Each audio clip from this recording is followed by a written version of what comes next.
What's up, guys? Welcome to my channel, Tarot by the Intuitive Teacup. Please check below for timestamps to hop directly to your reading. Like, share, subscribe, take only what resonates, and make sure you check out the readings for your Sun, Moon, Rising, and Venus signs. What's up, Aries? Aries, Sun, Moon, Rising, and Venus signs. Let's see what tarot messages are coming in for you this week. Please keep an open heart and mind. We'll see what's coming in for you. So in your recent past, you have the Five of Pentacles, so going through a tough time. In the present, you're just working to get your stability back.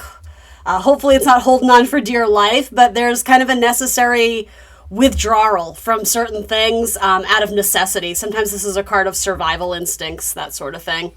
I also think it's coming through for me more as patience, watching and waiting, knowing that it might not be your time to strike right now, but knowing that there is going to be a moment in the future where it feels right and you're intuitively guided to move forward. Yeah, because so that in your future, you have the Seven of Cups to the Empress. So this is like waiting for the good one, or a better option. And it's not about just being choosy. It's also not about being indifferent. I don't know, worth waiting for is what's coming through for me. With the Seven of Cups, it's a Scorpio card. It's Scorpio and Venus. And when you put Venus, which is about balance, right, and sort of harmony and peace and comfort and that sort of thing, even luxury with the Empress, double Venus energy, in a Scorpio sign, which is ruled by Mars, it can kind of get convoluted and complicated because Mars wants to go. It wants to strike. You know, much like Scorpio, Aries, you're ruled by Mars, so there's sort of a need to ignite and move forward and feel passionate about something. And a lot of times, for me as a reader, this is not an absolute truth of this card, but for me as a reader, it's like we want to feel very extreme about something. You know, we want to know it's got all the bells and whistles. We want to know it's right. We want to know it's going to deliver to the goods.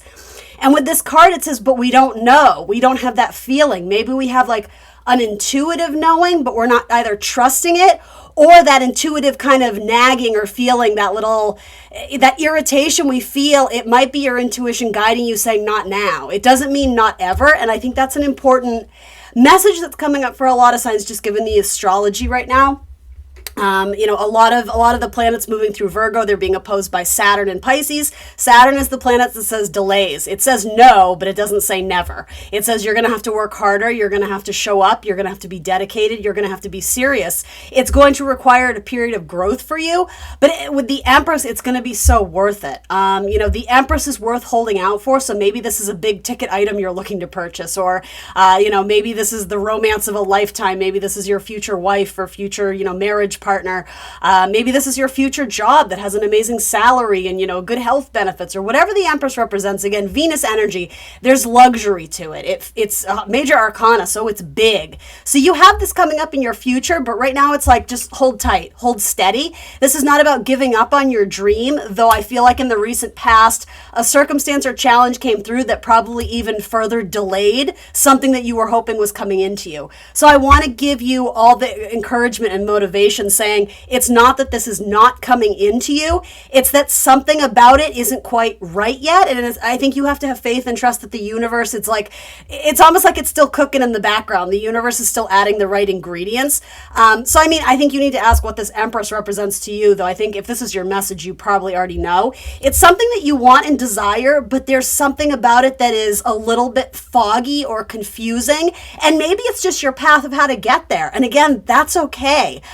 I think when doors open relatively easy for us, or something falls into our lap, if it feels true to what our heart wants, that's usually a sign from the universe that it's a yes. Whereas if we're struggling and forcing something to happen and we're getting all these signs and synchronicities saying, no, this might not be right, and we choose to do it anyway, that's sort of when you end up with this kind of Five of Pentacles energy, because you might be forcing something to happen that just isn't happening yet.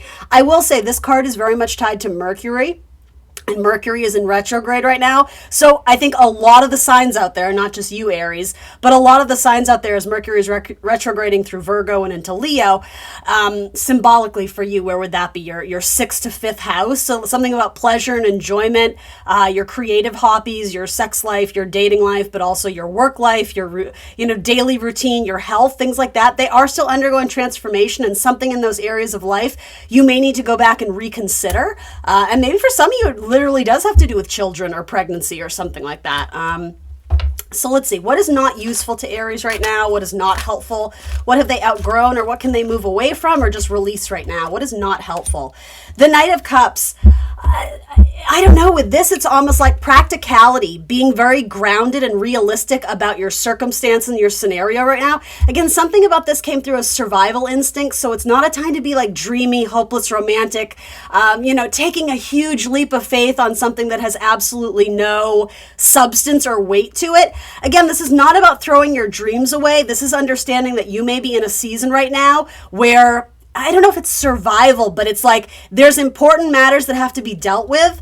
So I also think this is a card of escapism too, of not wanting to face the truth or handle the truth, or, sort of maybe even the idea of having to let go of something that you once romanticized or put on a pedestal because maybe you found out the truth, and the truth of the situation, or the truth of the reality here is that it's not that great right now. And so maybe you're starting to question your path, and you're feeling kind of like, maybe it's like an identity crisis for some of you. It's like something that I thought I wanted, like either it's not coming to me and I'm confused why, or I completely have to like reshift my focus and like re-navigate this path because I'm doing some major assessment on what's going to make me happy, because something that I was very much holding on to and I was certain that it was going to, fill my cup metaphorically. Now I'm kind of like, it's more complicated. It's more complicated than I thought.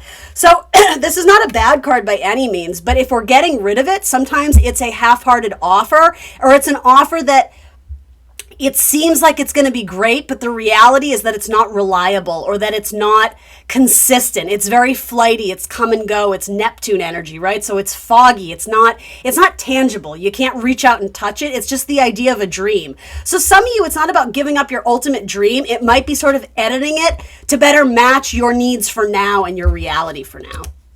All right. And what is it that would be helpful to Aries? What can they embrace right now? What is the immediate help available to them? Action, advice, guidance, something they could do that would be not only beneficial, but not super challenging at this point. What is helping? The Wheel of Fortune. You've outgrown you have outgrown a certain scenario or circumstance, and this is all about having faith. This is about saying that your world is expanding. Some sort of very narrow vision of what you had, a humbling experience probably came through that made you realize that there's actually a lot more out there. And some of you, you're viewing it in a more pessimistic, narrow-minded way, when really it's like there's a whole world out there for you to experience. And I think for some of you, the universe is almost wanting me to say, whatever it is that you were trying to manifest, there's so much more that you could be doing with that. So in some ways, it's not about the quick or easy solution, Aries, right? Mars ruled energy. We want instant gratification sometimes. And the astrology and your tarot cards here are saying it's not going to be instant. You're going to have to put some work and effort in. You may have to save your pennies for a rainy day, that kind of energy. You may need to be a little bit more frugal or more discerning, more choosy on where you're putting your time, money, energy, love, all these things. Because ultimately, this is setting you up for success, but it's delayed. So this is about showing up for yourself. This is about showing up to the challenge and very Aries energy, facing it head on, not necessarily shaking in your boots when something challenging comes along. Like, you can acknowledge the fear. Fear is always going to exist, but it's about working through it in a productive way. That's going to yield really wonderful results for you. In a very mundane, basic reading, I could say the Wheel of Fortune says, hey, go on a little vacation, take some time off. It's a great card of travel. Now, if funds are an issue and you don't have the money to, hop on a plane to Paris or whatever, then let's get creative. Where can you expand or get out of your comfort zone and not necessarily have to spend money doing it? This is also about, in a lot of ways, having faith is spirituality waiting to take on a larger role in your life. Also, sometimes education is important with the Wheel of Fortune, and online connections, online communities, something about, again, like expanding your version of the reality you're currently living in. This is like pulling out, sorry, Aries. This is like seeing the forest from the trees, not being so stuck in your reality that you're missing like the overall picture. All right, let's get you an angel number for Aries, please. Also, possibly a Sagittarius or a Pisces may be of service or come to your aid. I don't know, something about Egypt is coming through about that too, so I'm not sure that's going to be for everybody, but if it's your message, take it and run with it. Something about Egypt or Egyptian culture or heritage or I don't know, some sort of spiritual totem. I don't know what that is. So your angel number is 27. It says, I am expressive. Your mind is wide open and you are tolerant and compassionate towards all ways of life. You value freedom of expression and want to improve the conditions of people, whether in your community, country, or the world at large. Love that. All right, let's see. We'll get you one of these guys. Give you a couple quick oracles for Aries. What is a message that would be beneficial or helpful for them to hear? Give to the mind and it gives back. The mind, inspiration, mood, and cycles. Again, cycles, right? Like the imagery is also super symbolic here as well. Expansion of the mind, and be careful and cautious what you tell yourself, right? You have no reason not to lean into optimism, but also root it and ground it in practicality. It's not just the hopeless romantic, everything will be fine, almost like toxic positivity. Yes, you have no reason, you have no reason to not expect the best results, but also a practical plan, Virgo season. How are we going to get there though? We can't just expect things to fall into our lap, right? We have to show up and do the work. Virgo, right? Virgo season. And this says detach. You're being asked to detach from something that you've been holding on to. When we hold on too tightly to the desired outcome, it restricts the flow. Trust that the outcome will work out and let go of your attachment to it. Thank you so much for joining me today, Aries. Please like the video, guys. That really does help me. Subscribe to the channel, and I will see you next Friday for more tarot. What's up, Taurus? Taurus, Sun, Moon, Rising, and Venus signs. Let's see what's coming in for you in the next couple weeks. What message does the tarot want to share with my Taurus collective out there? Taurus. All right. So in the recent past, you have some sort of decision to be made, how you want to expand and move forward. This is an Aries card, so it indicates that there is movement and change surrounding you. You might not see it or feel it yet, but it's sort of that underground shaking of the earth. It's like which is very symbolic of having the planet Uranus in your sign. It's like things are changing under the surface, but maybe that bud or that seed hasn't, quite germinated and popped up from the earth yet. There is something here about having faith that things are progressing, but it's almost like one door opened and it immediately forced you to have to make another decision sooner than later. So in your recent past, it seems like you probably did make some sort of decision, left or right, this or that, yes or no, or maybe there was some blending or merging of those options. But with the Five of Swords in your present, you're not certain that you made the right decision. We have to remember that probably by the time you see this, Mercury is in retrograde. And so there is a lot of re-examination, revision, sort of anything with RE, right? Going back and re-examining or, changing things up, essentially needing to revisit something because you don't have clarity that's the right decision, or you don't have enough information to move forward the way you had hoped. This very much feels like you're, excuse me, allergies. You're waiting to move forward like full steam ahead. I do think you have a goal or a vision or a something that's motivating you to do something incredible, but it might be that it feels like external forces are holding you back. And so this feels very frustrating because the ball isn't in your court right now. You might, quite literally, some of you may be dealing with a legal case or something in the courts, the way that came through. But it almost feels like, for instance, like medical documentation, when you're trying to, set up insurance and like, oh, well, this doctor needs that referral and, make sure they send your medical history to this office and that. It's annoying, right? Because you're having to play secretary to these other people who are just like, tough, deal with it. You need to get us X, Y, and Z by this date. So as much as you're trying to move forward, and that's an example, guys, right? Tarot speaks in archetypes, right? And symbols. It feels like there's a need or a calling to want to move forward. There's a desire, right? With Aries energy, there's a desire to move forward and really make some full strides ahead, but something is tripping you up. And for a lot of you, it does feel like it has to do with legalities, some sort of like written contract, documentation, or also there could have been a major miscommunication that has been some sort of setback, and you're having to sort of revisit the conversation or the negotiation to try and get I don't know, clearer guidelines, clearer understanding, or to make your point known. Sometimes this can be a card of someone feeling some type of way. And I don't mean that obviously in a good way, right? There's clouds and fog up ahead though. So that says like people aren't necessarily operating or firing on all cylinders, right? They're not necessarily operating under what is true. There may be assumptions, and it almost feels like you feel like maybe you have to go back and fix something or re-explain something. And so what I'll say to you, Taurus, I don't mean to be like a bummer or a downer. Just embrace this, because ultimately Mercury retrograde is doing what it does best, which is making our lives a living hell, right? For like a month. And then we're going to sort things out and we're going to be able to move forward. But I guess this is sort of just about embracing sort of the chapter you're in right now and not, I don't know, forcing some sort of some sort of outcome, because ultimately there's something that needs to be done in a different way or a better way or a more innovative way that's actually going to set you up for greater success. Yeah, so there you go. In the future, if you're waiting on some sort of job offer or some sort of ability to, if you're waiting for the go-ahead, like, hey, we can move forward, we can do this, we can book the appointment, we can book the interview, we're going to bring you on board for this job. Yes, I want to ask you out. Yes, I want to keep building this relationship. That comes to fruition.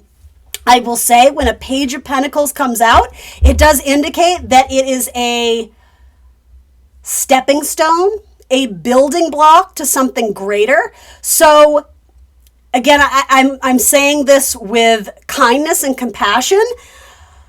Some of you may need to lower your expectations of initially what comes out of this, because occasionally the Page of Pentacles can be a little bit underwhelming. That being said, I do like this card because whatever you're struggling with or waiting for, and you're hitting obstacle after obstacle, eventually it's like we're able to rectify the situation. We're able to sort of cut away the weeds that are inhibiting the growth of this little seed that's just like it's just willing itself to become a flower. It's like, okay, I'm going to rescue this. I'm going to save this, right? And symbolically, that almost feels like what you're needing to do here. Now, there might be an energy here, Taurus, where you feel like you're in the right and you don't necessarily want to have to go back and redo something because you believe it was right the first time. And so, here's the thing about that, and I hate to stereotype, that stubborn Taurus energy. I mean, that serves you guys for a reason. But in this case, I don't know, there's something about a mutability or an adaptability or a flexibility that's actually going to get you what you want. So there might be a circumstance where you guys have to meet each other halfway, or whatever this is. You may have to give a little to gain a lot, or you may have to sort of not operate from a place of ego, but from a place of the heart, if that makes sense. So what is not helping Taurus in this scenario? What is something they've outgrown or can move away from? What is inhibiting them right now? Temperance. Interesting. That's very interesting, because that's what I was talking about meeting in the middle and the blending of energies. I still think that there is something about trying to find a happy medium in some sort of negotiation or conversation.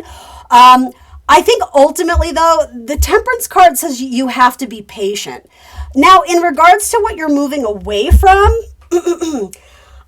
make sure that you're not playing rescuer or savior to other people unnecessarily. Make sure you're not bending over backwards to get someone else to participate in the way you're needing or hoping or wanting them to, because ultimately they need to meet you halfway as well.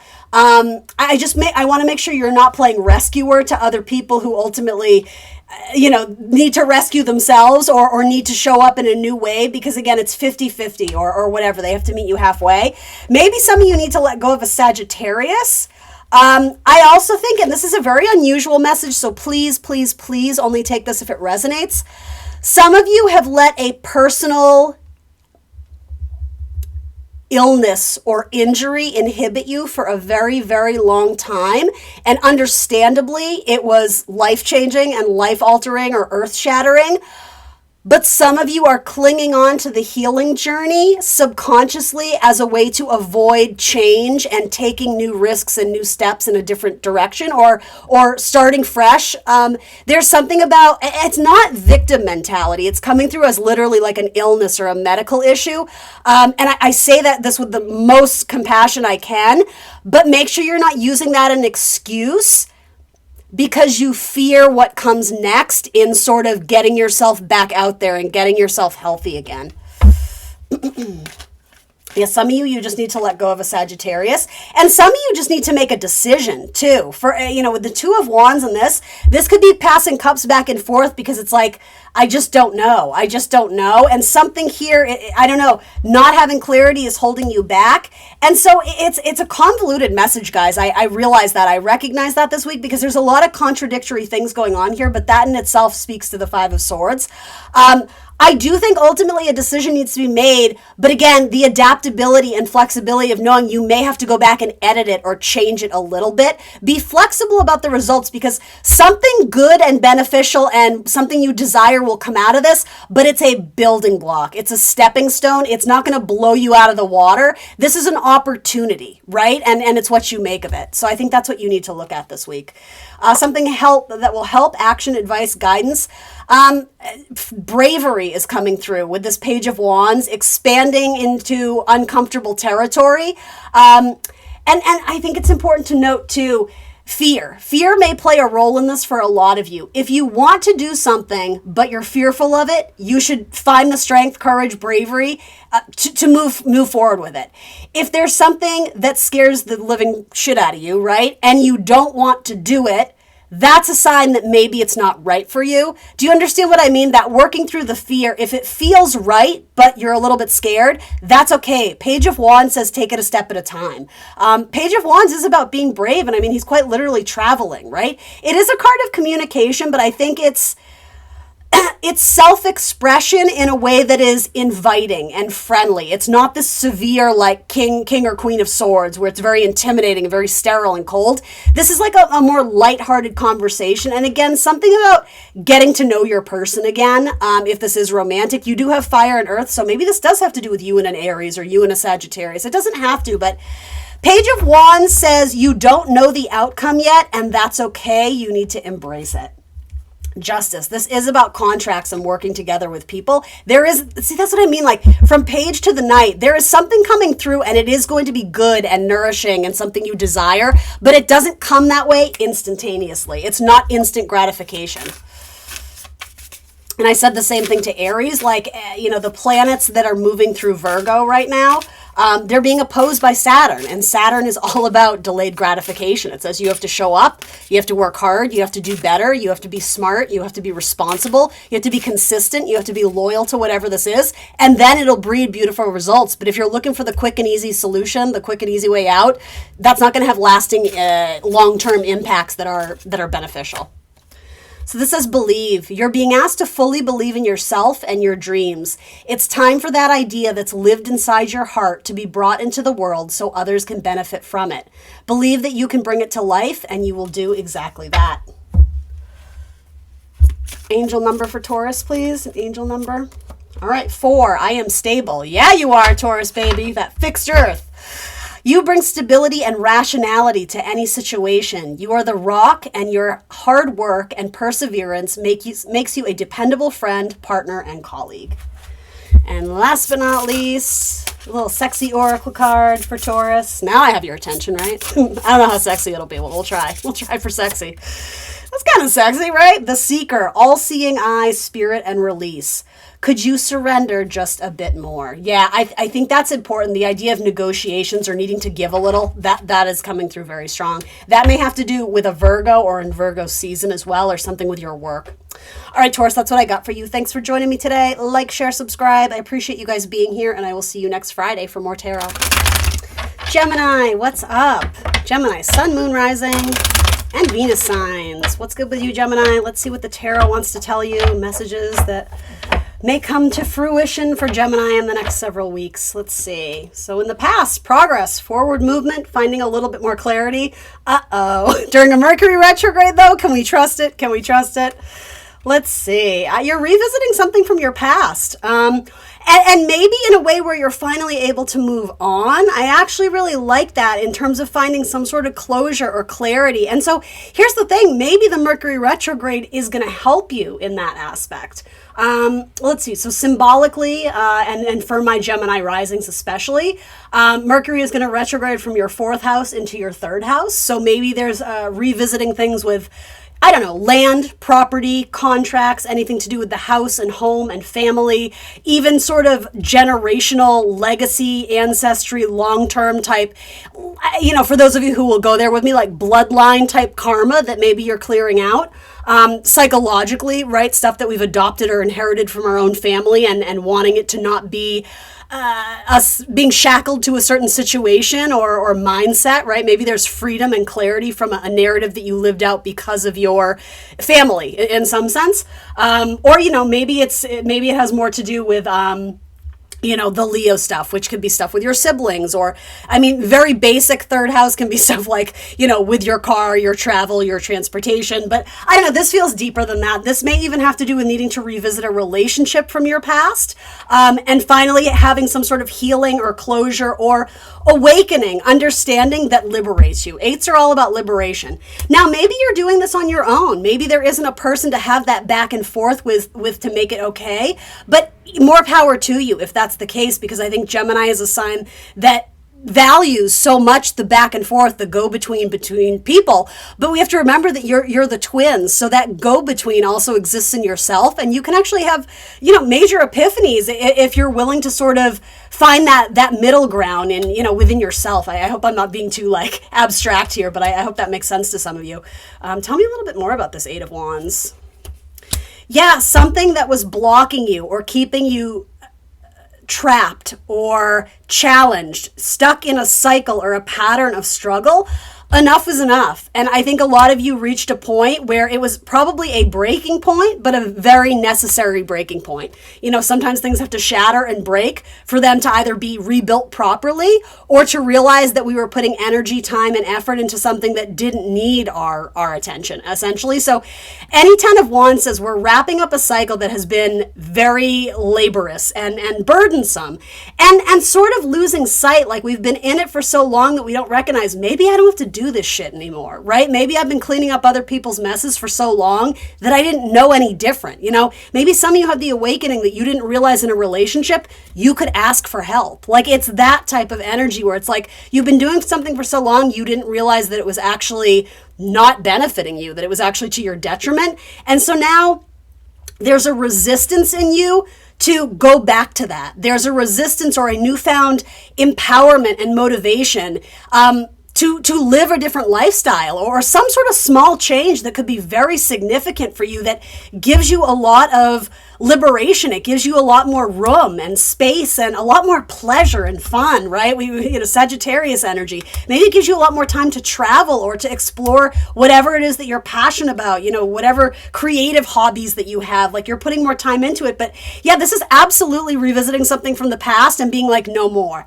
Now, I want to say to you, Geminis, be kind to yourself. Be patient with yourself, because the 7 of Wands indicates there is some assessment. And if you are truly embracing a new chapter, a new lifestyle, whatever this change is, for some of you, it's a change perspective. It's your mindset. It's how you approach things or justify things or find clarity on things. You're doing it a different way. And, I think it's important to mention sometimes, if warranted, this guy has 2 different shoes on in the card. And that's not for nothing. It's saying he doesn't have the best footing.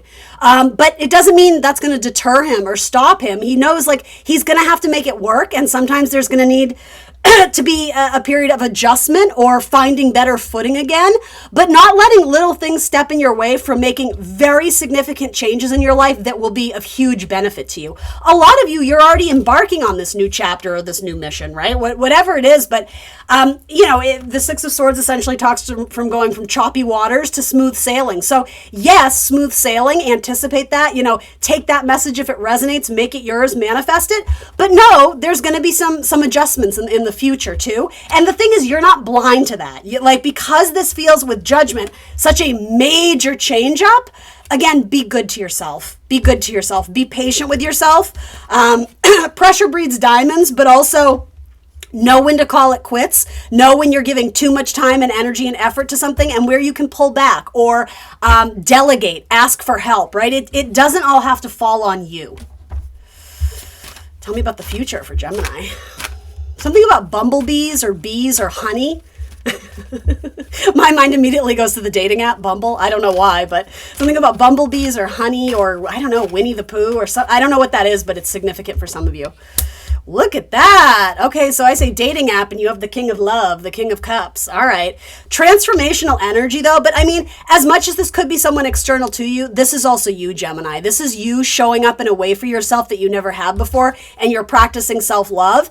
And with the Scorpio energy, there's a fixity to it. It's like I'm no longer giving it away for free, or I have more self-respect. I have more boundaries in how I choose to love people and who I let into my life, because I learned the hard way that people will take advantage of me if I let them. And so it's not that you're cold or distant. It's that there's a fixity in what you're willing to accept. And if somebody doesn't meet the mark, if somebody doesn't respect you, you have no time for it. So it's very self-empowered energy, but it does come from a place of an emotional truth, an absolute emotional truth, and great emotional depth. Because you've been to hell and back sometimes, you know, when the judgment card comes up. I mean, this doesn't look fun to me. But whatever it is, you're detoxing. You're clearing it out of your energy. And that word detoxing may be more significant to some of you than others. The King of Cups occasionally can represent, in a reverse, like in a negative, it can represent someone who is inhibiting their growth by substance abuse, you know, especially alcohol, but it doesn't have to be. But detoxing in any sense of the word, right? Maybe you're eating better. Whatever you're putting into your body, you know, your body is your temple. Maybe that's improving. Maybe you're exercising more. Maybe you're finding healthier ways to cope with adversity and challenge. Because that's the thing. We're never going to be free of adversity and challenge. That is life. But, you know, as cheesy as it sounds, it's like, it's how we choose to deal with it. And an acceptance of what we can control and what we can't. All right, Gemini, tell me about this King of Cups. Ooh, someone is going to be a better fit. Not even that. Someone is going to give to you and your life in ways that you haven't necessarily felt or seen before. The idea of someone versus like the actual reality of them showing up and making good on their promise or whatever. I like this. There's more balance in relationships now because you've had to establish your own boundary lines. So this might not be for everyone. Again, I always say in a Gemini reading especially, this could be a cross-watcher reading. So cross-watcher, I might be talking to you.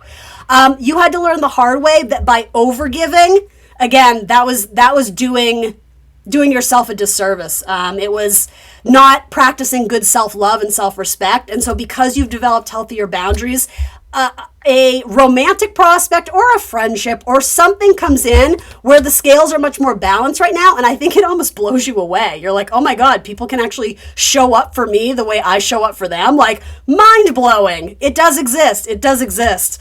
I love that. This is a moon and Taurus card. So like, what energy are you feeding? How do you feed yourself?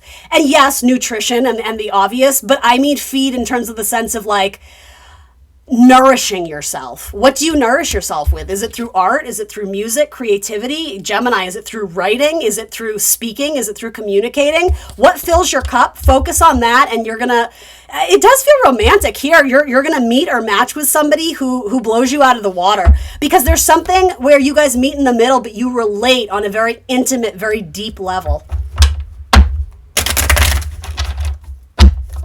Now, for all of you, it's not going to be romance, of course. But again, if you're looking for that, that looks amazing. Scorpio energy. All right, so I was going to say, what do you need to move away from? This is like a team building card. This is achievements in working with other people. For a lot of you, I think you've started to realize that solitude is not a prison sentence. I know any air sign particularly, you know, feeding off of that back and forth, that communication, that's all fine and good, but not if that becomes escapism, so that you're not actually dealing with kind of some heavy truths that you need to process on an individual level. Soul searching, you know, a discovery of self. It's okay to step back and do a period of solitude, you know, hermit mode type energy. And I think this is also asking, what or who are you building with? Like, what are you building or who are you building with where you don't necessarily have the same shared vision anymore? And again, it's not to say they're good or bad or anything at all, right? It's just simply asking, who are you building with? And what life or accomplishments, achievements are you building towards?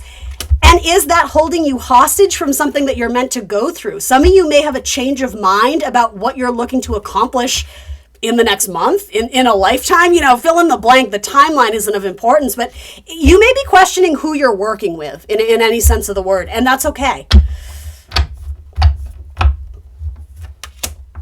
Yeah, this does have to do with soulmate and partnership energy. Make sure you guys are still in alignment. Make sure you're honoring your truth and not blocking what is true to your heart to satisfy someone else or to fit into someone else's life and again, not ruffle feathers, want to make things easy and convenient.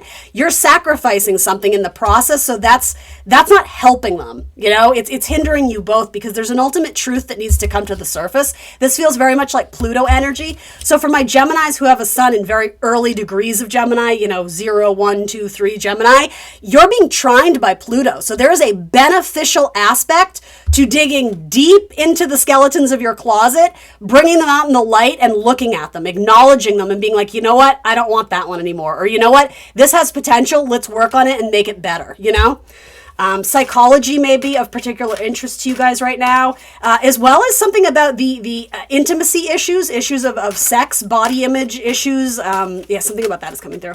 All right, what is helpful to Gemini right now? Action, advice, guidance. What's something Gemini can be doing sooner rather than later? Walking away from what doesn't fill your cup.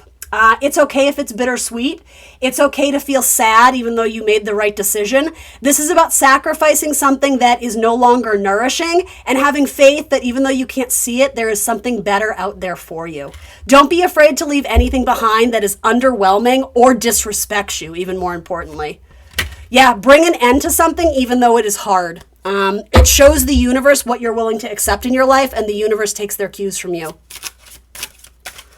Gemini, this is a cool reading this week. I'm digging it. I hope you are too. So classic Gemini has 2 oracle cards. Your angel numbers this week are 777 and 10. Look for them on receipts, license plates, mailboxes, etc. 777, I am in the flow. Your purpose flows from within you, and everything that is unfolding or being revealed to you is part of your purpose. The state of peace and calmness is in your soul. And then 10 says, I am ingenious. I love that. You have great leadership skills. Your mind is sharp and allows you to dream up ingenious ideas and organize all the details and then direct others on how to carry things out. I love that. This is about delegating. This is not about you doing everything anymore. No, we're not going to do that anymore. Long reading for Gemini too. Oh well, I love my gems. My Venus and Gem. All right. Create. You're being asked to connect with your creative side in whatever way feels best. This part of you needs extra attention right now. It needs to be expressed in a bigger way. Yeah, what is inhibiting your ability to express and create too? It almost feels like there's a person that was holding you back or making you questioning things. I don't know. There's something about finding the right audience, finding the right venue, finding the right avenue for your creative potency or force. It's okay to forget and then remember all over again. The Voyager, returning home, lessons, and realization. Oh, this is about returning home to you. I love it. And returning home to like your inner child too. I'm going to leave that there. But that feels important to say too. Gemini, thank you so much for being here. I love you guys so much. I appreciate you. Please do show me some love back and like the video, subscribe to the channel, and I will see you next Friday for more tarot. Bye. What's up, Cancer? Cancer, Sun, Moon, Rising, and Venus signs. What's up with you, Cancer? Let's see what's going on this week for you. What tarot messages the universe wants to share with you. All right, let's see. For Cancer, please, messages for their best and highest good. Ooh, Cancer. Hell yeah. All right, so in the recent past, you have the Four of Swords. So to be honest, don't hate that, because ultimately the Four of Swords says it's a time of rest. It's a time of pause. It's a time of recuperation. We have to remember it comes after the Three of Swords. So whether that means disappointment or delay or heartbreak, essentially in your recent past, it says, all right, we're working our way through this. And if anything, maybe this is just representing for you a time of kind of like, meh, it's a little boring. Nothing much going on. You know, I have my birthday season, whatever. We're moving into Virgo season soon. Like, it could just be kind of stagnation or a little bit of just like, maybe working through some problems. But if that's the case, it's not necessarily bringing you a lot of strife or grief. If anything, you maybe focus more on your spirituality, especially meditation. That may have played a major role for you, spirituality, something like that. And just waiting for something to happen without trying to force it. There's a mental rest that comes with this card where we're learning more about our anxieties or what has sort of triggered us and finding productive, healthy ways to work through them. Acknowledging the irritation, but not letting it sort of impede upon all the things we're trying to do. So honestly, this is a card of saying I almost want to say having your shit together, but I don't think that's the best explanation of it. But it's just kind of a chill card. And so if that hasn't been you, it might be reminding you that that's what the universe has been asking you to do for maybe the last few weeks, is just chill. It's all going to happen. And the reason I say that is because literally it happens. What the hell is this? Because it looks amazing.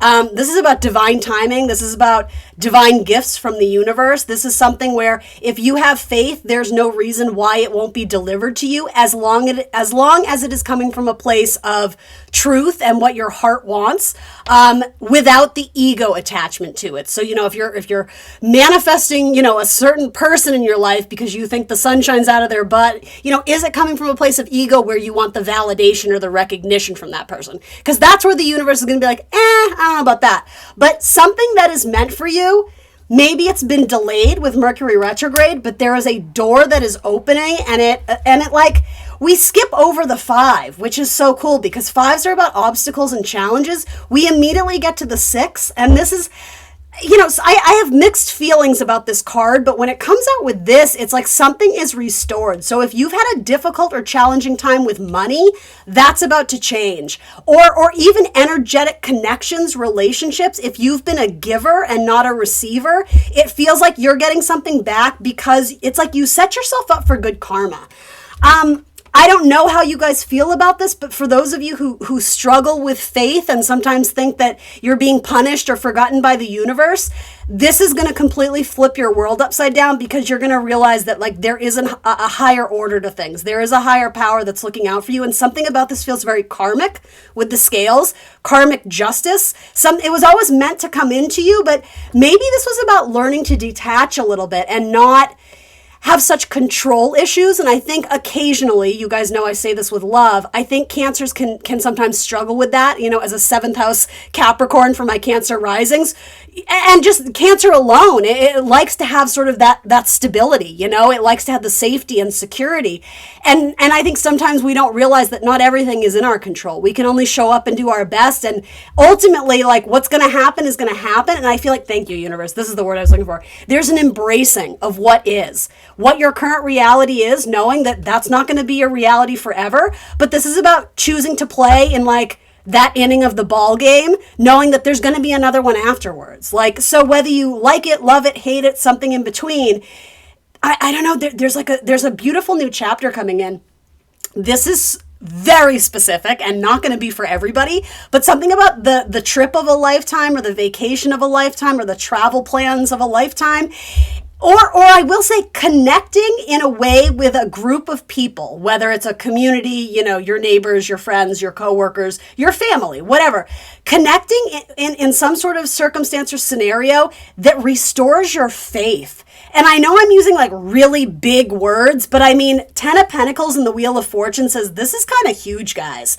So whatever it is, whether it's literal money and you're making it rain and you're kicking ass in your career, or whether you're starting to sort of realize the value and riches that exist in your life already, something about having that gratitude ushers in even more things that are I want to say sparkly, but I don't mean that in the materialistic sense. It's like practicing gratitude and acceptance and, again, embracing of what is. There's something about the next chapter, it really dazzles you. It really not only checks all the boxes, but it's something that you have earned. It was owed to you, but maybe it was very delayed. But a lot of you, you're not and so this might not be everyone's message, but you're not riddled with anxiety about what did I do and how did this happen and, woe is me. It's not that. You're just okay, all right. You're processing it. But I don't know, this just feels like such a This feels like such a beautiful blessing. So for those of you who are going through a tough time of some kind, and maybe you are, there's really tricky astrology in August. This is about having faith that the universe is going to deliver exactly what you need. That's not always what you want, because sometimes our perspective is narrowed based on our experiences alone. The universe is really like, they're going to dazzle you. So have faith, have faith. Keep showing up, be generous with your time, your money, your heart. You have a lot of solid people in your life who love you, Cancer. So remember that. But I'm almost going to say, you don't need to worry at all. I don't know what this is, but it looks really lovely. Future. Some of you, your family might be moving, or you may hear from a distant relative or a distant family member who you had a shaky connection with. Some of you may end up moving for work. Some of you are going to participate in some sort of charity donation. There's a better word for that. Volunteering. And the word nonprofit is coming up, which is very funny to me. Something about that, like there's a lot of money to be made there. So I think you're doing it for a good cause. There's an element of service here. But whatever this is, it's a golden opportunity. It's so funny. I literally was like, you guys have nothing to worry about. And then in my head, I'm going, I'm gonna get the anxiety card, aren't I? So what is that about? Why? What is this? The Magician. I don't think this is you, Cancer. I think this is a trickster energy that was around you. Do I even want to go there? Okay, we're gonna go there. I think this is someone, whether it is this is someone who feel like they missed out on an opportunity with you. Now, maybe it's a quote-unquote soulmate, but I don't even want to read into it that way, because here's the thing. I think that something you once wanted, something so much better gets delivered to you that you don't have a care in the world about this person, this situation, this job, this opportunity anymore. And I know some of you are watching it going, oh no, or is she talking about my, whatever, Aquarius man or this, whatever. This is someone who regrets that they didn't communicate the truth to you because they saw you as their soulmate or their partner, someone they wanted, working for their company or this or that.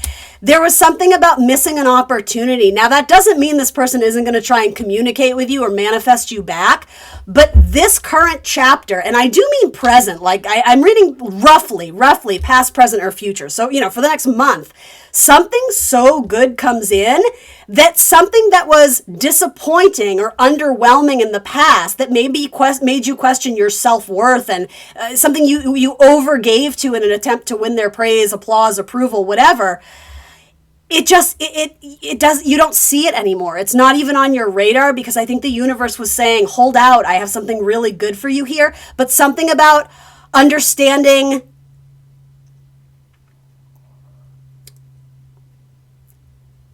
there's like a word on the tip of my tongue, how underwhelming something could be, and thinking that that's as good as it gets. That's what this lesson was about.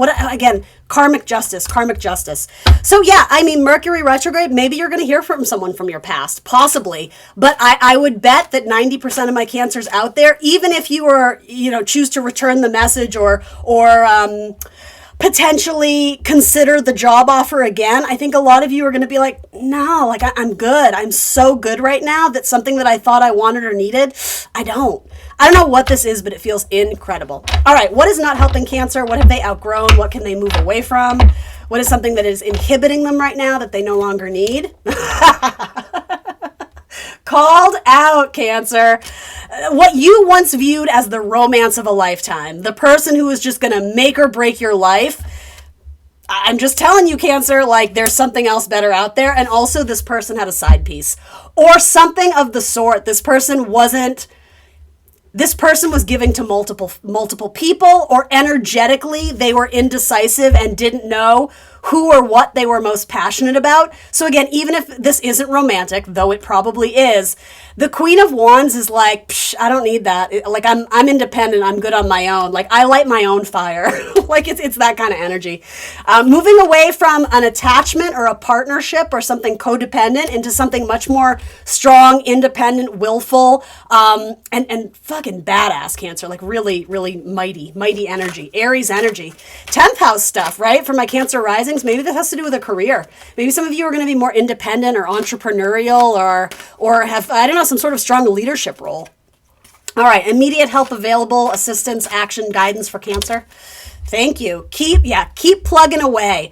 Understand that sometimes a blocked door or if you encounter red tape, it's knowing what battles are worth fighting for, because sometimes there's an easier solution. You just have to be aware of like situational awareness. Like if I'm being blocked here, rather than forcing it or struggling it or taking it as a defeat or a reflection of my failure, what if it's just about changing your mind or seeing something else? I'm hearing that phrase, the grass is always greener. Is it though? Because I think some of you, it's like there was a humble thing, something that humbled you. You had to learn from it and heal some heartbreak or disappointment or rejection. But the thing is, you have healed it, whether you realize it or not, or else I would have gotten the Three of Swords.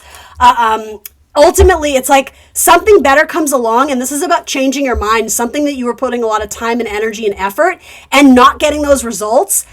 I don't want to promise you the sun and the moon and the stars, but this comes into you relatively easily. This is not something you fought and struggled for specifically. The fight and struggle and challenges have been external to you, but it's made you appreciate your tenacity and your self-worth, and that's why this comes into you.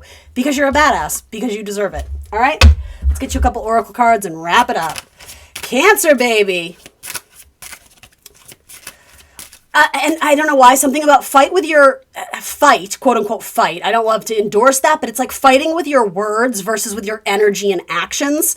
And I know that's a weird way of phrasing it, but it's like use your intelligence, use your emotional intelligence, Cancer. Explain yourself. Even if your voice shakes, there's a need for you to express what needs to be expressed. So that way you don't look back and wonder. You don't feel blocked or shoulda, coulda, wouldas. No, it's like you're going to break through that holding back and not ruffling feathers or making people uncomfortable. Say what you need to say. So your angel number is I am adventurous, 23. You have a zest for life and you are eager to experience anything and everything possible. You love change and excitement and need both to feel truly alive. For you, life is an adventure to be lived to the fullest. That feels very Queen of Wands to me, leaning into your fire energy, which you have, Cancer, believe it or not, right? Some of you are cuspy with Leo and so like, yeah, I got fire. Some of you are not. Some of you don't feel fiery. You have to honor the part of you that is fire, though. What are you igniting? What lights your fire? What are you passionate about? For Cancer. Let's see. I wasn't always like this, you know. I had to create who I am. The Witch. Creative, lotus flower, and free will. Oh my God, I love that card. Is she sitting in a teacup too? I'm just putting that out there. Of course I love that card. All right, one more. This has been a long reading, but what can I say? I love my Cancers. Extra time for Cancers. Slow down. Life isn't a race, nor is it a competition. You need to slow down. Doing so doesn't make you weak or less than. It makes you strong, wise, and much better able to navigate life with clarity and ease. I think that's what this is, learning to slow down, learning to breathe, learning to accept. And I think that's what this is too, wanting to push your way through in something that maybe it's divine timing and it's just not ready yet, or burning energy unnecessarily to get something you want that maybe you're going to change your mind about anyway. Slow down, be present. Ask the universe for signs and synchronicities to help guide you. Cancer babies, thank you for joining me. You guys know I love you. Please show me some love back and hit that like button. Subscribe to the channel if you're not already. Appreciate you guys being here from the bottom of my heart, and I will see you soon for more tarot. Bye. All right, Leos, what's up? Leo, Sun, Moon, Rising, and Venus signs. Let's see what the tarot wants to tell you this week. Take away only what resonates for you guys, okay? Here we go. The Tower, so something maybe unexpected or life-changing, some sort of breakthrough. This feels very much like self-empowerment and a newfound confidence, or being able to lean into your courage or determination, your tenacity, warrior mode, right? Beast mode. Moving forward with something, even though it probably scares you a lot. It's okay to have fear. It's okay to acknowledge the fear. It's about not letting that stop us essentially from what it is that we want to accomplish. So that's coming through in your recent past. There could have been an unexpected surprise from a family member as well, or possibly with a Cancerian, Scorpio even maybe. Let's see. So then the current energy, you have Queen of Pentacles. So knowing your value, knowing your worth, knowing what you deserve and what it is you wish to grow into the future. Excellent money card. Yeah, so progress is being made. There could be an unexpected peace offering with someone in your life, whether it's family, romantic, coworkers, where it's saying we're working to establish stability again. Not everything is perfect, but I've been saying this a lot recently just because it feels so kind of like potent in the air. Sometimes things have to break in order for us to rebuild them again in a more sustainable way. I think we're coming off of that full moon Aquarius. That was a big message of that. And as well as in that fixed energy sign, you Leo being fixed, as well as the Aquarian energy, which symbolically rules your 7th house of any partnership, right? Intimate one-on-one contractual partnership. There can be a rigidity. Am I making that word up? Something rigid, something stuck, something stubborn, something very fixed. But with that, it's good to hold on to what is important to you, but where are you being inflexible to things that are trying to change you for the better? And so the Tower came through to sort of knock you off your feet a little bit. Now, I don't do fear-based readings. I'm not anticipating this or predicting that by any means, but the Tower is a little bit like, whoa, But we have to remember, it's coming through in your past. So for most of you, this Tower has already occurred. But essentially, even though it can bring us into a time of challenges and chaos, the Tower liberates us from the devil, right? Card 15 is the devil, and the devil is anything that keeps you stuck, anything that keeps you not growing, not developing as a spiritual human being, which in my opinion is kind of like our one goal in this lifetime, is to evolve, to be a little bit better this time around. And so there was something that was unhealthy, something that was toxic, something that was just not sustainable, right? Maybe you were using too much energy and giving too much of your time and love and whatever to work or partnership. Whatever it is, the universe says, hey, if you're not going to stop, if you're not going to save yourself, I'm going to come through and rescue you, but it's not necessarily going to be in the most comfortable way. So this is like put up or shut up energy. It's like something came through and you had no choice but to put on your brave face and find a solution, find a way out, find a way through. And you did. There's progress being made. Now, this is typically a card that represents teamwork and group dynamics. So I'm not saying that this is necessarily a solo journey for you. It could be that you had some sort of breakdown, again, in a friendship, a partnership, whatever, and now we're working to rebuild it properly. Maybe we're having to address longstanding issues that have been a challenge. Ooh, all right. So in your future, yeah, you're working on contracts, you're working on partnership, you're trying to find a middle ground. This is very much like, quite literally, meet me halfway, meet me in the middle, right? Essentially, to me, like the Two of Wands sort of says we have the world in our hand. We have a lot of opportunity here, but there's a lot of different ways to do it, and we're still sort of deciding where we want to put our energy. So with that, I think patience and hard work is going to be required with this kind of Virgo, Eight of Pentacles energy. Make sure it doesn't become any sort of unhealthy addiction, even if that's an addiction to healing. And I know that's a weird way of phrasing it, but this is like my workaholic card. So whenever it comes up, whatever aholic that could intervene here, make sure that you're balancing it out. Libra, scales of justice, finding a happy medium. Rome wasn't built in a day, so pace yourself. Because again, sustainability, if we want things to last, there's something very kind of like Taurus, Capricorn energy about this too, very earthy energy. If we want something to last and be sustainable and be a long-standing thing, person, relationship, opportunity in our life, we have to do it right. We can't rush the process. And so that's where this hard work and patience, but also this inspiration and motivation of like Aries energy, the spark, the fire, the impulse, the desire to create, there's a happy medium there. If you are looking to like heal or mend a partnership of any kind, that actually looks very positive to me. So what is not helpful or useful to Leo? What can they step away from? What have they outgrown, overused? What is no longer serving them? What can Leo move away from? Purely sexual-based connections, or starting things and not finishing them. Yeah, the Ace of Wands, it's that initiation, it's that spark, it's that new birth, it's that fire energy. It's very young, it's very immature, it's our sexual drive, it's our passion, it's our creativity, it's our faith, it's our spirituality. But with Knight of Cups, there's a mutability here. It's like fire and water. So with mutability, I mean, it's dispersed. All the energy isn't being put into one place. So maybe that's helpful because I am delivering you messages of finding some sort of balance. But here it can be a little bit too scattershot. Maybe you have your hand in too many cookie jars, so you're starting things, but then getting overwhelmed by having too many options or too many desires.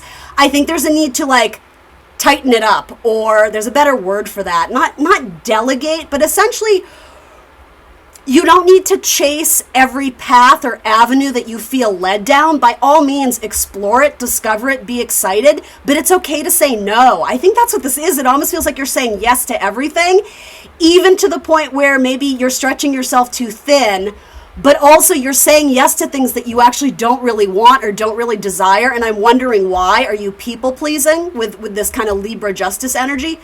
Just food for thought. And also, it's not just about dreaming the dream. It's about actually making strides to put those plans into place, to make small accomplishments, to chip away at it daily so that, it adds up over time. Knight of Cups can be a little bit lost in the sauce. Also, something about sobriety or alcoholism may be coming through for you or a partner that you are with. But yeah, Knight of Cups can be very dreamy, hopeless, romantic, but never finds sort of that inner strength to make good on those desires, to achieve it, to put their, creative self-expression out into the world and make those dreams a reality. So that's what you're being asked to do. Don't just dream it, do it. That makes me think of Rocky Horror Picture Show. Isn't there some line that Dr. Frankenstein or Frankenfurter sings? It's like, I don't know, it's like see it, believe it, or I don't know what that is, but maybe I'm mentioning that for a reason. I don't know. Rocky Horror Picture Show is coming up. All right, and what is the help available to Leo? Something that they can utilize, action, advice, guidance. What's something Leo should be doing, please? Better discernment. Again, you don't need to have your hand in every cookie jar. It's okay to say no to people. It's okay to let people down. And maybe maybe for some of you, it has to do with fear of judgment or fear of not being good enough. I don't know what it is, but again, we're getting overwhelmed by too many options. I think we need to narrow our focus a little bit. Yes, literally, guys, saying no, closing yourself off to things that they're just not meant for you. And that's okay. I don't know if it comes from a place of shame or guilt or wanting, again, to please people. Or for some of you, maybe it's just being more protective of your energy. Sometimes having a smaller circle of friends, a smaller group of or network or whatever, sometimes that's healthier because, again, there's more substance to it, right? I think it's great to have one or two best friends than, a million kind of connections that actually aren't there for you when you really need them, right? Quality over quantity is coming through.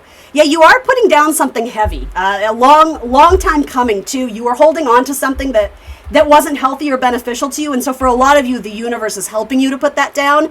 And I think there's fear of, this could even translate to retirement. It's like, well, what do I do now? Like I was laid off or I aged out of a position. This is a metaphor for some of you, but it's like, this has been my identity in my life. And, the identity, especially for Leo, is such an important word, our ego, our inner light, our core, or who we are at our core, right? For some of you, it's like, I don't know who I am anymore. And that's okay. You're figuring it out. And by process of elimination, you're coming closer to understanding what really lights your fire and what you're looking to create in this next chapter that you're in. Leo, I love this reading for you. This is badass. So your oracle card says the Forbidden Forest, bravery, persistence, and redemption. That feels very Chariot to me. You are so brave to keep going the way that you do. Absolutely. Badass energy. All right, angel number card for Leo. Look for this on signs, license plates, mailboxes, receipts for Leo, please. 888. I am abundant. 8 is your number in the tarot strength card, right? As you focus on all the wonderful things that surround you, you're clearing the path for more positive energy to flow into all areas of your life and for creating a place for abundance. All right, and last but not least, we'll do one of these guys. So much for my 6-minute readings. These are more like 10, 12-minute readings, but whatever. You're here for it, right, Leo? All right. Ask for help. Yeah, absolutely. Delegate. Ask for help. You're being asked to request help from another. You don't need to deal with this issue alone. There are many people who want to help you, but it's up to you to bravely ask for their support. It's a sign of strength to reach out. Do that today. Leo, that's what I got for you guys. Thank you so much for joining me today. Please like the video, guys. It really does help me. I appreciate you being here. So yeah, show me some love back. Endorse this channel wherever you can. Subscribe if you're not already subscribed. And I will see you next week for more tarot. Bye, guys.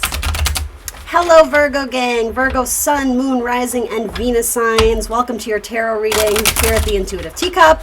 First and foremost to the Virgo suns, happy birthday, you guys. I hope you have an awesome, awesome birthday season. I know the astrology is a little insane right now, but this too shall pass, and that's no reason to not get out there and celebrate all the wonderful Virgos out there. All right, here we go. What does the tarot want to tell you guys? Please don't take only what resonates. Ooh, that popped. Did you guys see that? Listen to your spirit guides. Some of you are coming off of like a big spiritual awakening or some sort of like metaphysical experience where you felt like you I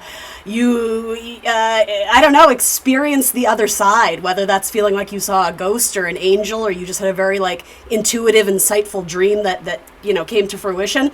This is a very strong card of spirituality and saying like angels are around you and protecting you. So some of you just need to hear that message, even if you haven't had sort of like a, you know, a whimsical experience of any kind.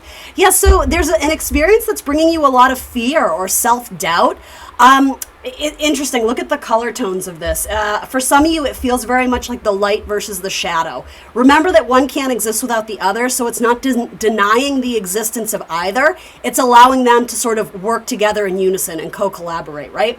When the devil comes up, it does talk about obstacles, restrictions, delays. Sometimes the devil card can mean a hard no, right? But with this, it almost feels like you're maybe fearing having to say goodbye to something or let something cycle out of your life because it means a lot to you. For some of you, you know, and I'm not predicting this, I don't predict anything scary on my channel, but if this has already happened, take it if it resonates. It does sort of feel like maybe you're saying goodbye to someone who's no longer in your life, and it was someone who meant a lot to you and, you know, held a very special place in your heart, and I think they always will, but maybe you're just not going to see them as much or in the same way. You know, maybe they've passed on, or maybe you have someone who's moved and you're no longer in the same location. This is, yeah, I don't know, glass half empty or just feeling very pessimistic or down and out, just feeling like life is getting you down. So let's talk a little bit more.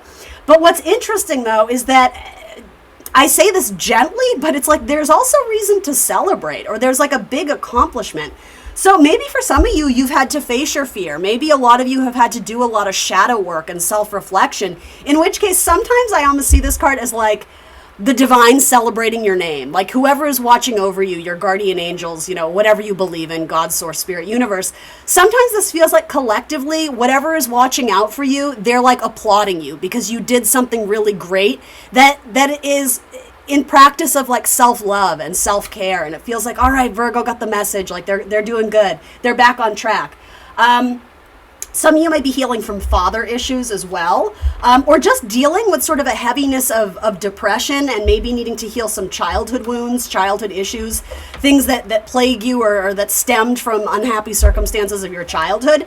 There's progress being made, and there's a lot of people who love you. There's a lot of people who look up to you and admire you and say really lovely, wonderful things about you behind your back. Like your tribe is here. So if you are feeling alone or lonely, reach out to your colleagues, to your friends. And if that's something you don't relate to, if you don't feel like you have a social community or a network, maybe that's something you need to face your fear and join up, you know, whether it's a yoga class or a knitting class or a book club or I don't know, even some Facebook community for, you know, people who love whatever, Spielberg movies, you know, whatever it is. There's a need for you to be a little bit more social and join in on the fun, because whatever it is, it's going to help you put whatever this is in context, and I think it's going to make you realize you're not alone. For some of you, you could even be doing something like a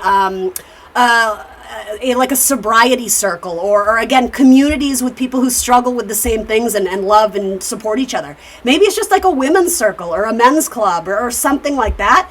But for a lot of you, it also seems like this won't be for everyone, but it almost seems like some of you are wanting to establish a group or a connection or a nonprofit or something like that, where you are helping to support others in maybe ways that you could have used support when you were younger or at a different phase in your life, wishing that you had the outlet or the network or the assistance, the knowledge to work through some heavy stuff that you ultimately had to overcome. I'm not saying completely alone, but there was a lot of self-love and self-care and self-leadership, self-motivated healing.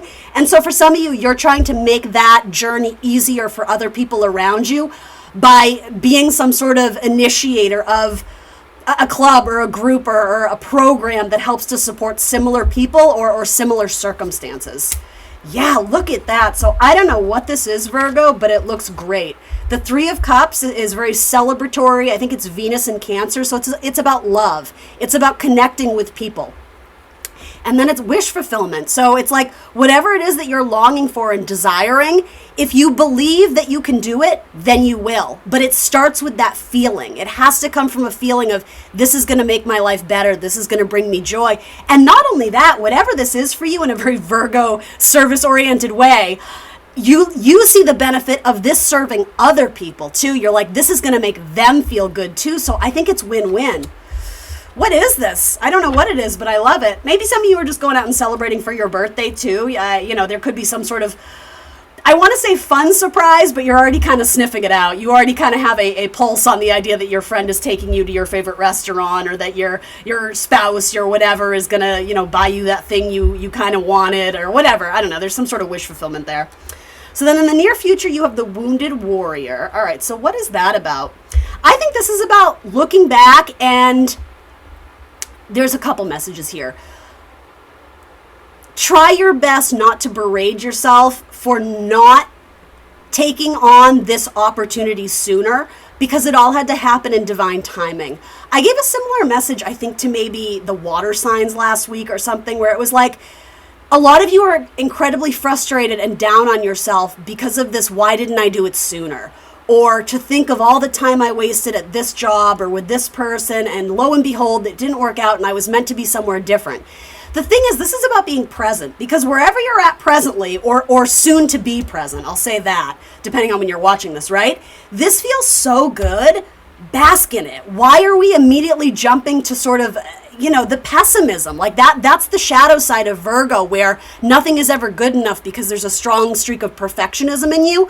Again, I think there is a benefit to having high standards and high expectations, but not if it's not if it's impeding on your ability to enjoy life. So that when you do have small wins and small accomplishments and small victories, or big ones for that matter, you're not going, yeah, but ... Like something about this feels like shoulda, coulda, wouldas, and the universe is like, what? Like, this is so good. Like, why are you?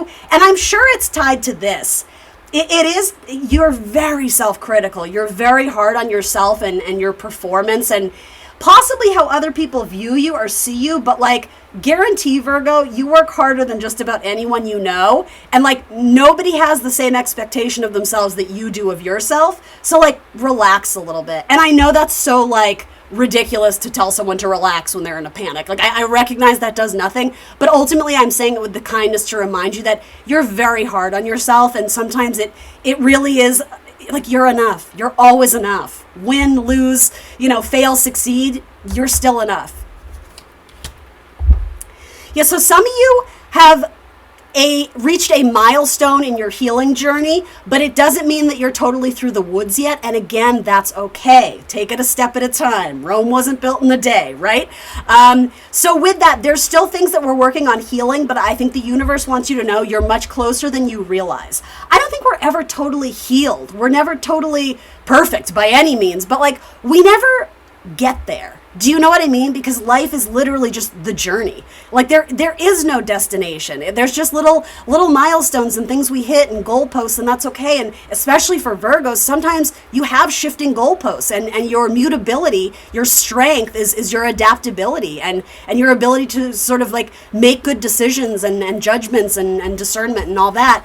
So for some of you, it feels like you kind of thought you were through the woods, and then maybe you have a relapse, or maybe you have something, a discussion comes up and it triggers you a little bit, or, you make it to some really great place and then your mom or your dad or your siblings say that one thing and it just completely knocks your confidence again. This is just food for thought, something to be aware of.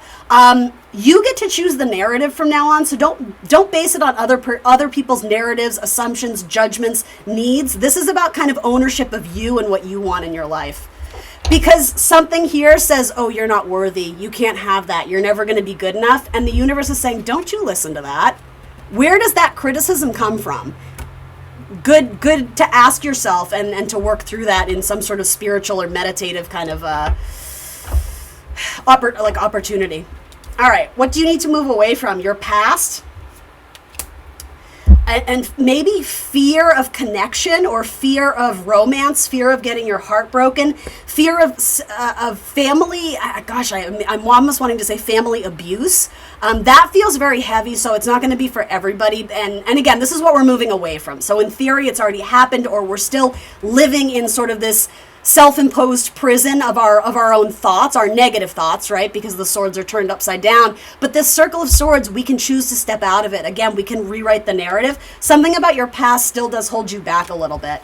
Whether that's an ex who did you dirty, or a sibling, or a family, a coworker, release it. Let go of it, as best you can. And again, it's a process. That may take time, but small steps of healing add up over time, and then you're going to feel fully liberated. You have a lot of 8s and 9s, so you're reaching the conclusion of a cycle that has been very heavy and long-standing. What can you take advantage of? Knowing your own truth.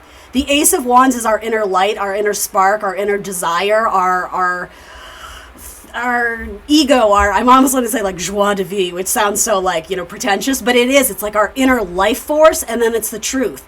Your truth is what matters here, nobody else's. There also could be a contract in your future to pursue something that would be more creative, or again, just light your fire. It's something to get you really stoked up and excited.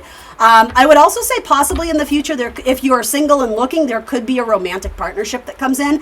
Just be cognizant if you are not looking for purely like a sexual-based connection. Make sure there's some substance to it as well. So Virgo, your card says memento mori, life, presence, and depth. The meaning is in the middle.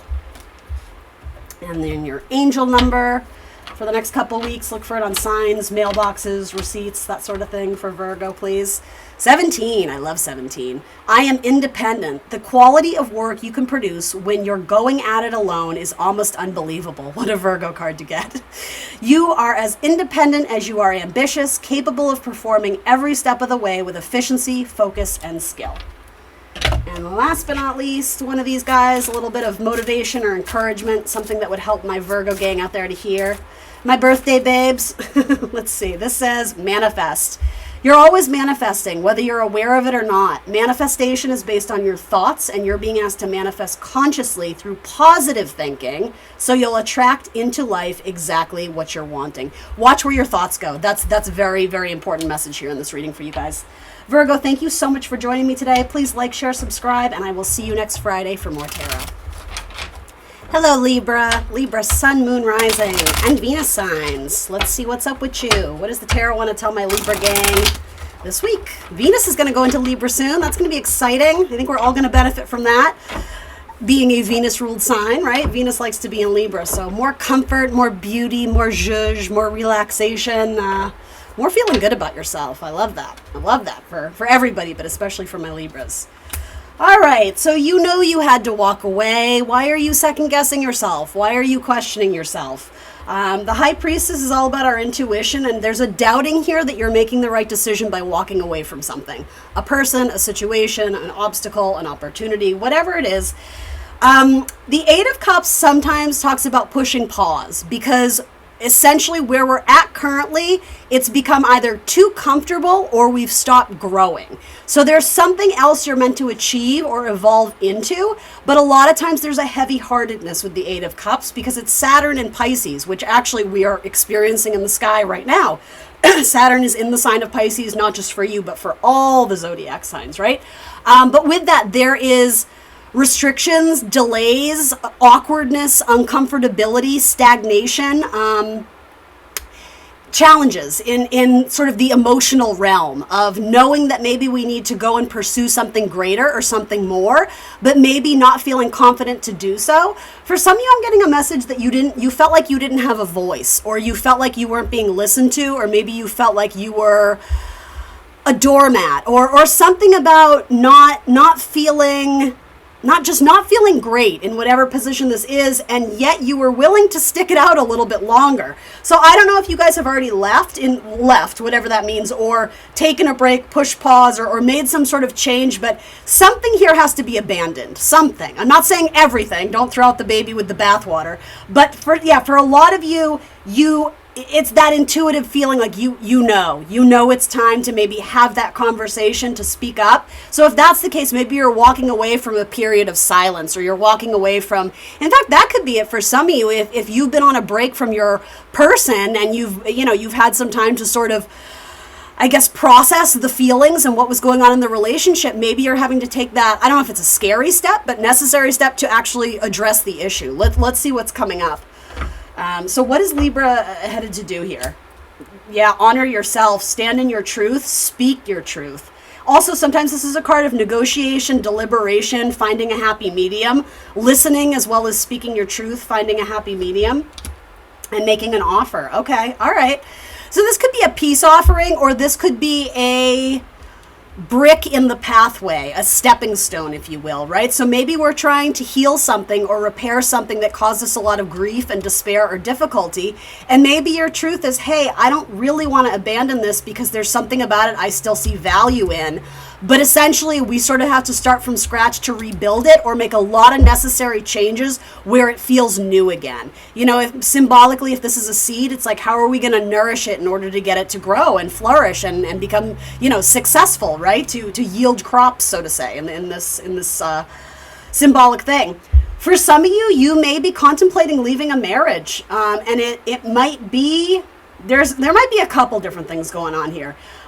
It might be because the love isn't what it used to be, and maybe you've already had talks with your person about changed behavior and asking for what you need, and maybe they're just not showing up.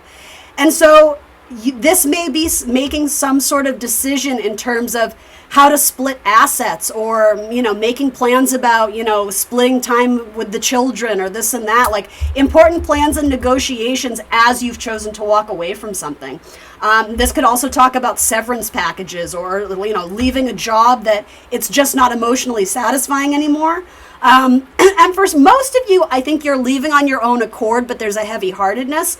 Others of you may resonate with a storyline where it felt like you were sort of pushed out, in which case you're trying to find your balance again and build from this situation. Now, it is an opportunity. It might not feel like it now, but it is. When the Page of Pentacles comes up, it basically says, here's something small that we can work with, but it's up to us, how we want to, what we want to make from this, what we want to do with it. It's possibility, it's potential, it's a seed of potential.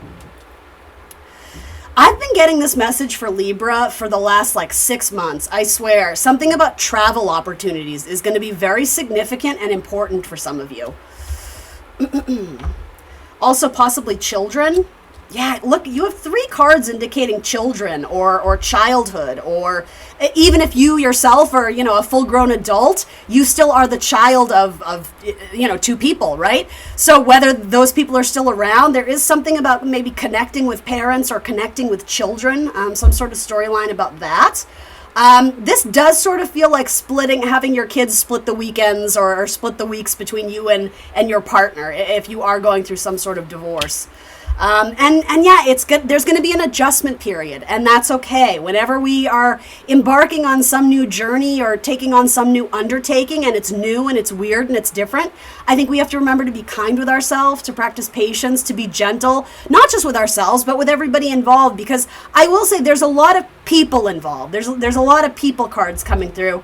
This may involve another Libra. It may involve a Cancer or a Pisces, Sagittarius, Aries, Leo. It doesn't really matter the sign, but ultimately we need to find our footing again. So as we navigate this, it's new, it's uncharted terrain for everyone involved, essentially. So it's cool. This card also says to me that your spirit guides are watching over you. So whatever you believe in as a higher power, God, source, spirit, universe, angels, whatever, you're not going at it alone, Ask for strength, ask for synchronicities, ask for signs, they are going to help guide you.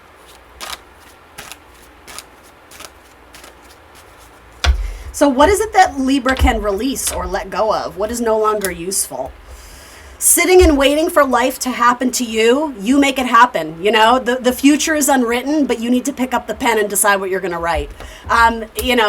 essentially like indecision is still a decision, but that's not the decision you're going to want to be making. Yeah, this is big time Libra energy. Sorry to call you out, but it feels very much like indecisiveness. Do I or don't I? Or tiptoeing around an uncomfortable confrontation or situation. You need to address the elephant in the room, and then you need to have peace of mind knowing that you spoke your truth. So no matter how it lands with someone, you know, most Libras are quite tactful and diplomatic and are going to say things in a way that goes down as smoothly as they can.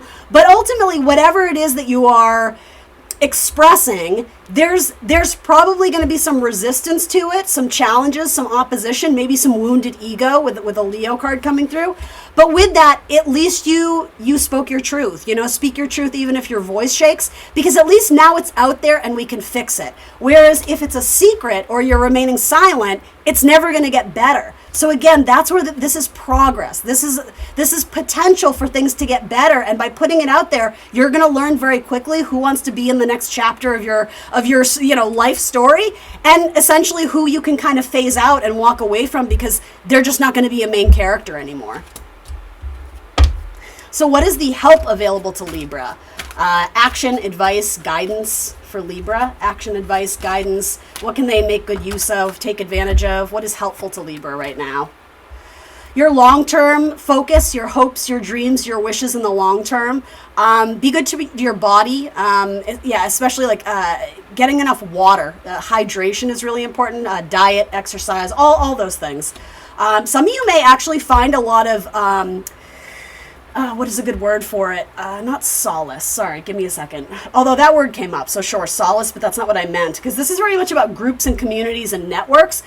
Taking some sort of online course or joining some sort of support group where you're just a little bit removed. Maybe you're not actively attending every Monday night meeting and you're in a close circle and you're exposing all your emotional truths. You can do that by all means, but there's something about the comfortability of being a little bit removed from it, but knowing that you can come and go as you please. Because I don't think you need deadlines or commitments that are going to stress you out right now because you're going through enough. But having contact with some support group is going to be healthy and healing. And also music is very healing to you right now. And something about astrology, learning about astrology could be very life-changing for you guys as well.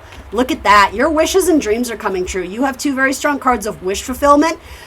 So do know that whatever this is, and I'm sure it's a little bit painful and you might not be ready to hear this now, but if you're open to it, this is actually setting you up for what is meant for you, versus settling for something that was kind of meh or underwhelming or just didn't check all the boxes. You're having a huge epiphany or an awakening about who you are and what you want. Follow the breadcrumb trail. The universe is leading you to a brighter future. There might be wish fulfillment with an Aquarius from your past. There could be a collaboration with an Aquarius from your past.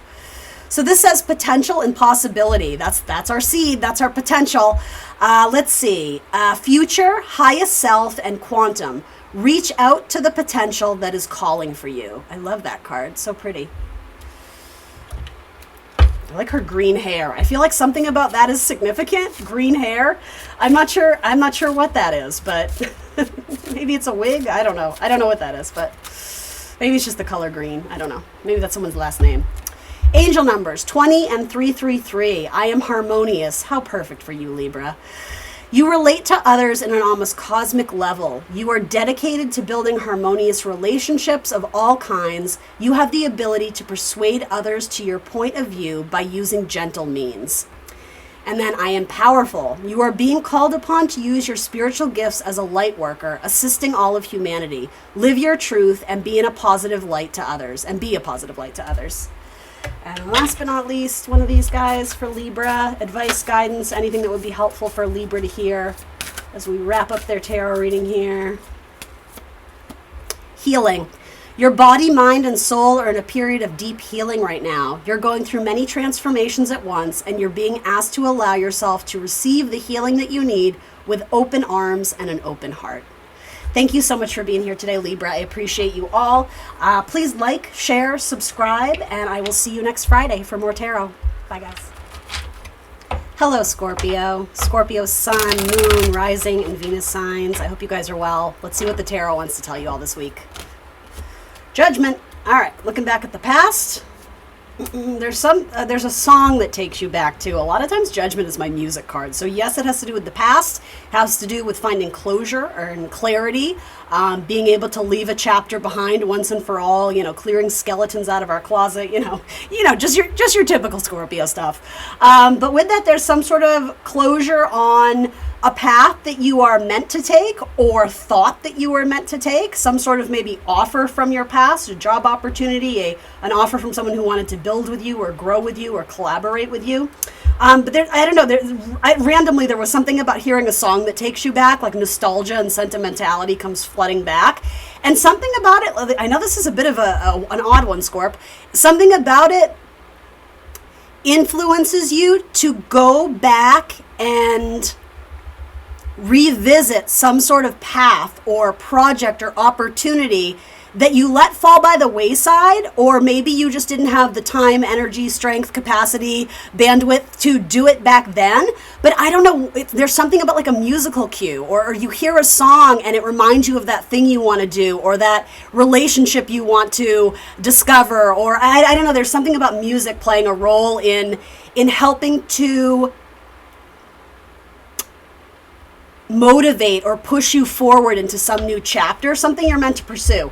Now, maybe it's not brand new with Knight of Pentacles, especially with Judgment. For a lot of you, it's not brand new, but it's something that it's way back when. It's like yesteryear or something like that. There's, something from your past you are going back to revisit. So in the present, you have some complicated energy, some agitation, some nagging energy. It could be that you're pursuing something that requires a lot of energy, like blood, sweat, and tears, and so you're just very busy. If that's the case, you're busy in some sort of group project. Sometimes this can be a card of a little bit of drama, a little bit of chaos. It can also be, oh my God, I just lost my train of thought. What was I about to say? Oh, okay, there could be something here about the competition, feeling like you're fighting to be seen or fighting to be heard. Let's see, so Page of Wands. All right, so I mean, this is my romance card for sure, and usually it's good romance. But with Page of Wands, maybe you had to learn something or revisit something of the past to have closure and clarity in order to move on, in order to pursue something else. Or maybe you're revisiting a discussion about having kids with a person, with a partner. Maybe you're discussing that trip you guys have always wanted to take, those travel plans. There could also be some sort of trip that is very healing and cathartic and life-changing, something where there's like a purging or an elimination, again, Pluto words. Like shedding of the snakeskin, something about some sort of opportunity to travel or some journey that you go on. And maybe it's not physical travel, maybe for some of you it's more of like a spiritual journey, but you're coming into your own, and I think you're getting clearer about what it is that you're trying to manifest in either your current relationship or what you're looking to find in a relationship in your near future. I don't know, sometimes the Five of Wands, typically fives are challenging energy. Maybe it's challenging because you guys live at a distance, though. With the Page of Wands, it would be something new-ish. Again, not brand new because it's not an ace. Maybe you're reconciling with an ex. It's possible. Maybe you live at a distance, or maybe there had been some childish behavior involved and you guys are working through that. Maybe you guys are having to confront some uncomfortable truths, and rather than fight through it, or run from a difficult or challenging conversation, maybe you're working through it, but it could be a conversation where you don't necessarily get the solution instantaneously. It might be something that it's an active challenge, but you're not letting it deter you from exploring more about this connection. Possible. This can also be a very zesty, fiery, sexual card as well, too. So, if you live at a distance, maybe you're sexting, right? It could be something like that, too. So tell me a little bit more. Where is this headed, please, in the future? The Star. Oh, my deck's upside down. All right, well, your wishes and dreams are delayed. I think I have to read into that it came out in reverse. There's something here about the butterfly isn't ready to bust free from the cocoon yet. There's still internal work being done for one or both people. So you can't rush the process. You can't will it to become a butterfly. It's going to happen when it wants to. And I also think this is about letting people open up organically, not pushing them up against a wall and forcing them to have the answer, because it is a perfectly fine thing to say and admit, I don't know. It doesn't mean they're never going to know. But rather than forcing them or pushing them up against a wall, and I mean this metaphorically, guys, right? Obviously, I'm, consent, obviously.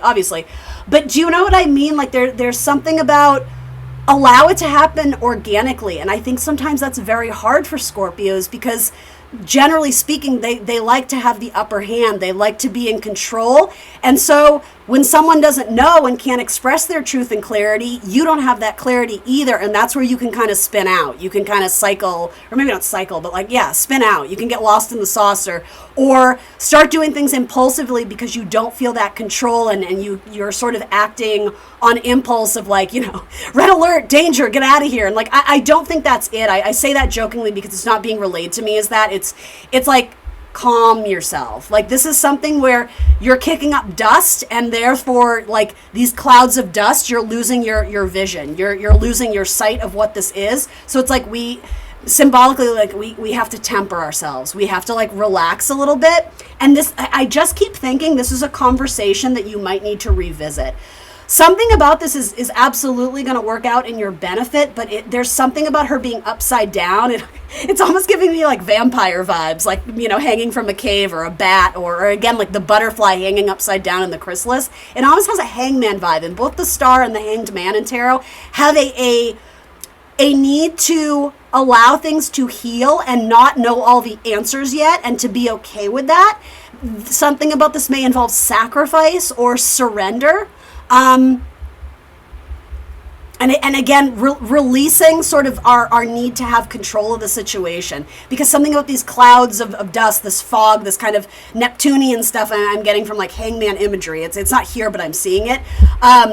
There's something about you don't need to know all the answers yet. And there's a reason why you don't. There might be a maverick surprise Aquarius in your future that you're not anticipating. And for some of you, if you're in a relationship where it's nothing but struggle and nothing but fighting, at what point are you sort of pounding up against a brick wall? If nothing is shifting, if nothing is changing, though I don't think that's true, I think it's happening extremely slowly. But if you are in a scenario where it's I don't want the drama anymore, I'm done with it, and your heart isn't invested in it, then it could be that you are ushering in a period of healing and maybe a little bit of solitude, right? To kind of get your bearings back, to get your foot back on the ground. In which case, if you are trying to pursue something else, it's delayed. It's not quite here yet. I also think this is about staying grounded as much as you can, right? The idea of getting lost in the sauce, right? Especially for Scorpio, don't get lost in the emotional crisis of it all. Keep your, 1 foot in water, good advice for any water sign, but also 1 foot on land, 1 foot very grounded, be present, understand the truth of the reality. And for some of you, you're frustrated because you're but I don't know their truth. That's okay. You don't need to. As long as you know your truth, that is your navigation system right now. It's not about them. This is about you. What you need to release, old wounds.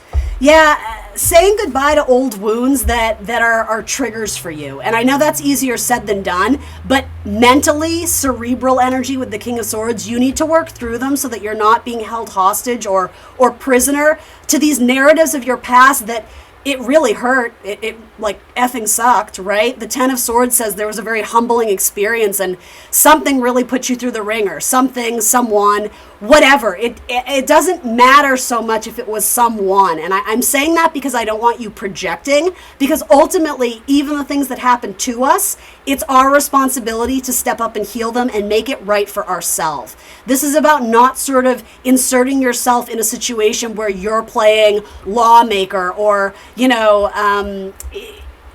trying to bring justice to a situation almost in a form of redemption or revenge. That's the word I'm looking for. It's not about that. It's about understanding there was an important lesson you had to go through, and it sucks even hearing that, right? Because some of you, I can feel there's a lot of pain here. There's a lot of pain. Ultimately, though, it happened, and you can use this as It's almost like your wounds become your wisdom. I really like that. And it makes you more empathetic and sympathetic to other people and their situations. And as a water sign, Scorpio, one of your strengths is being incredibly empathetic. But not only that, as the transformer sign of the zodiac, right? The ultimate transformer. Again, wounds to wisdom, but knowing that you can become anything you want. This is the past. You don't have to stay in that narrative or that cycle. You can reinvent yourself. You can reimagine your life. You know, when the King of Swords comes up, I frequently say, and I have been saying in these readings with the Aquarian energy, it's that we just had the full moon in Aquarius. Like, the future is unwritten. The pen is in your hand. So now what do you want to do with the narrative? And do you need to bring all this, I hate to say baggage, but do you need to bring all this with you? And I can hear some of you kind of struggling with this a little bit. Like, I'm feeling your resistance of, no, I don't want to bring it with me, but I didn't do this to myself. So, like, it's part of me. It's my trauma. It's my damage. And I can't just cut it out. Can you, though? I'm not saying it's going to happen overnight. I think it's going to require a lot of healing. But again, if anyone is capable of doing that, you know, taking a dark or shitty situation and bringing light to it to transform it into something positive, you know, take it if you will, but like Scorpio, that's your wheelhouse. For some of you, there might be pushing pause with an Aquarius. Aquarius energy is coming through very strongly here, or again, there might be one in the future that shows up in your life. And what is it that Scorpio can take advantage of? Action, advice, guidance. What can they utilize, take advantage of? What would be helpful to Scorpio right now? Assessment. Stop and pause and think.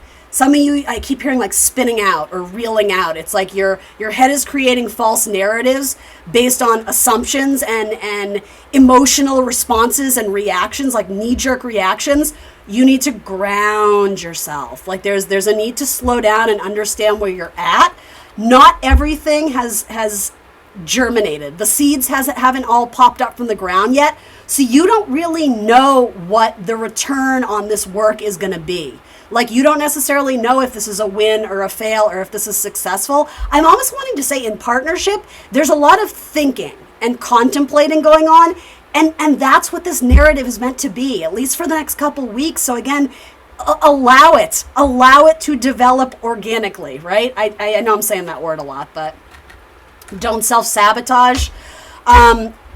You can only operate on what you know, and that is your truth for now, right? If more gets revealed in the future, great, but you can only operate on what you know about the circumstance, the situation, the person. Don't create false narratives. Again, ground yourself. This is about the reality of the situation and ultimately what you can expect from the situation, the person, the project. Then the pen is in your hand, right? So you get to decide what you want to do and really contemplate and consider what is going to be most best and helpful and healthy for you to do. What is the best reflection of self-love and self-care that you can do for yourself right now? Listen to your spirit guides. They're around you and they're guiding you. You have not been forgotten. You have not been abandoned. If your mother is still alive and you have a good relationship, reach out to her. There might be good soothing energy from your mama.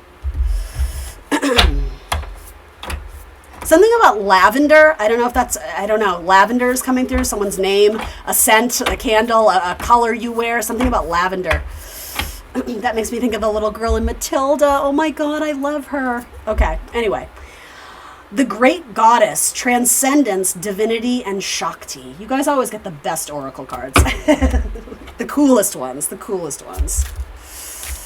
This is about allowing something to go and releasing, and that expression, sometimes it does more damage by holding on to something than just allowing it to exit your life. Sometimes things come back to us when they're supposed to in divine timing, but again, you don't control that, Scorpio. I'm sorry, I'm giving you tough love this week, but I think some of you need it. Your angel number this week is 3. I am charismatic.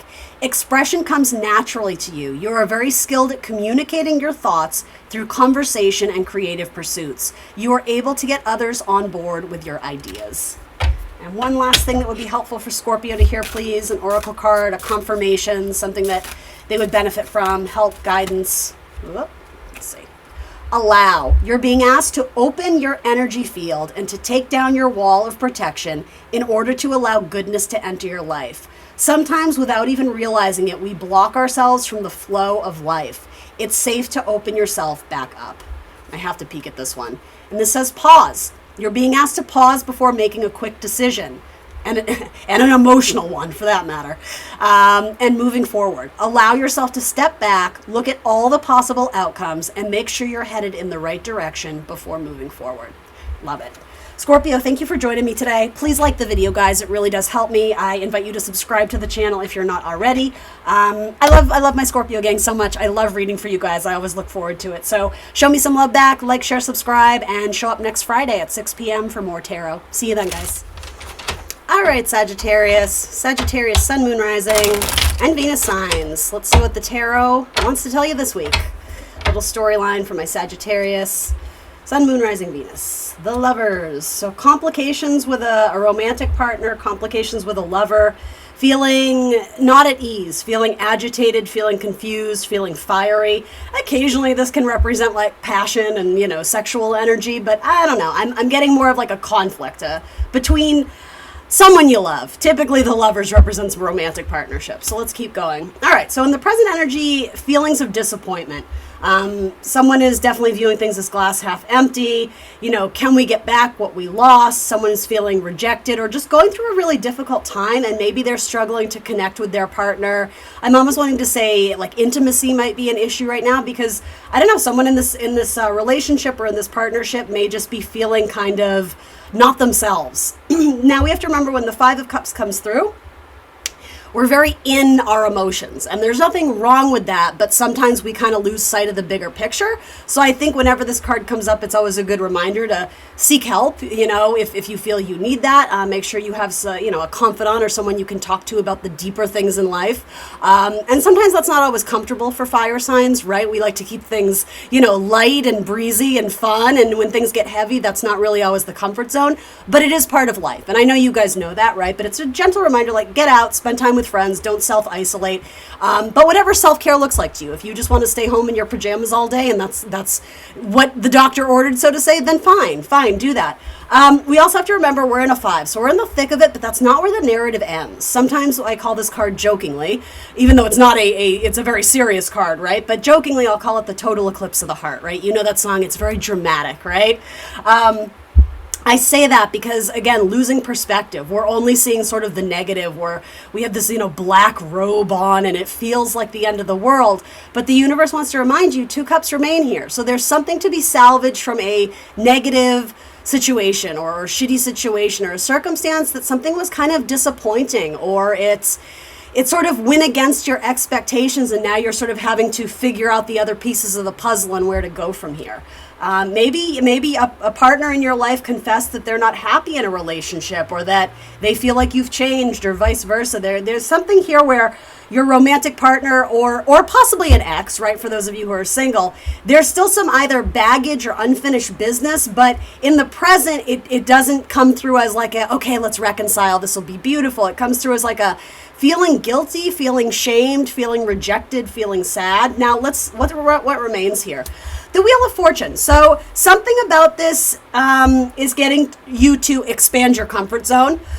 Maybe you're going to try and, I don't know, breathe new life into this relationship and try and see things from a different perspective. I think that's really important with Wheel of Fortune. It is Jupiter energy, which is your ruling planet, Sag. So it does say there's expansion on the horizon for you. Now, I'm asking what remains. Expansion. So for some of you, if you are having to let go of a person who has exited your life, it might be reminding you, you know, as cheesy as it sounds, plenty of fish in the sea. There might be something better out there for you that really meets the mark, but you're probably not ready to hear that right now. And that's okay, right? I don't think it's necessarily healthy to get out of one thing that really puts you through the ringer and immediately jump into bed with someone else. Which, I mean, don't get me wrong, you can do. I'm not here to say yay or nay. I'm just suggesting that when this card comes up, you're grieving, you're working through and processing some very heavy emotions. So rather than running from those emotions or glossing over it, throwing a band-aid on a wound and not properly doing the healing work, the emotional work, you may want to spend some time and maybe, doing some soul work, you know, going deeper into this sort of this circumstance or this scenario, whatever kind of grief you're working through. Honor that grief. Give it some time, give it some light, give it some attention. You know, the shadow side wants to be seen too. Let's see. Oh, look at that. So then this does feel romantic. I have to be honest. My Knight of Cups is my most romantic night. Kind of dreamy, hopeless romantic, I love you so much energy. And the wish fulfillment card. So ironically, we said plenty of fish in the sea. That's very much indicative of like Pisces energy. So whether you're pursuing something with a Pisces or not, maybe that's strong in your chart. It is essentially saying that like something else comes through that to be honest, this feels like it meets the mark better or it's more, I don't know if sustainable is the word I'm looking for, but it's more satisfying. I think that's important. It's more in alignment with who you are now and what you're desiring, because maybe part of this is like you're trying to fit a square peg in a round hole, or you're trying to be someone that you can no longer be because you've grown and you've evolved. And so this relationship is undergoing major evolution and transformation. But the thing is, both people have to want to contribute equally and to, feed that fire equally to either get the passion back or to sustain it. And I don't know, something about this Five of Cups feels like there's an imbalance. There's an unequal amount of effort or an unequal amount of emotions, right? Maybe for some of you, there was the hint or the suggestion of something, but now it almost feels unrequited. And so I think this is saying keep your head held high. Know that you do offer a lot in romantic partnerships, and ultimately you're going to stumble upon like the next right thing for you. And I mean, maybe it's your forever person. Maybe you don't want a forever person, but whatever it is, you have wish fulfillment in the near future. So just remember that. Just remember that.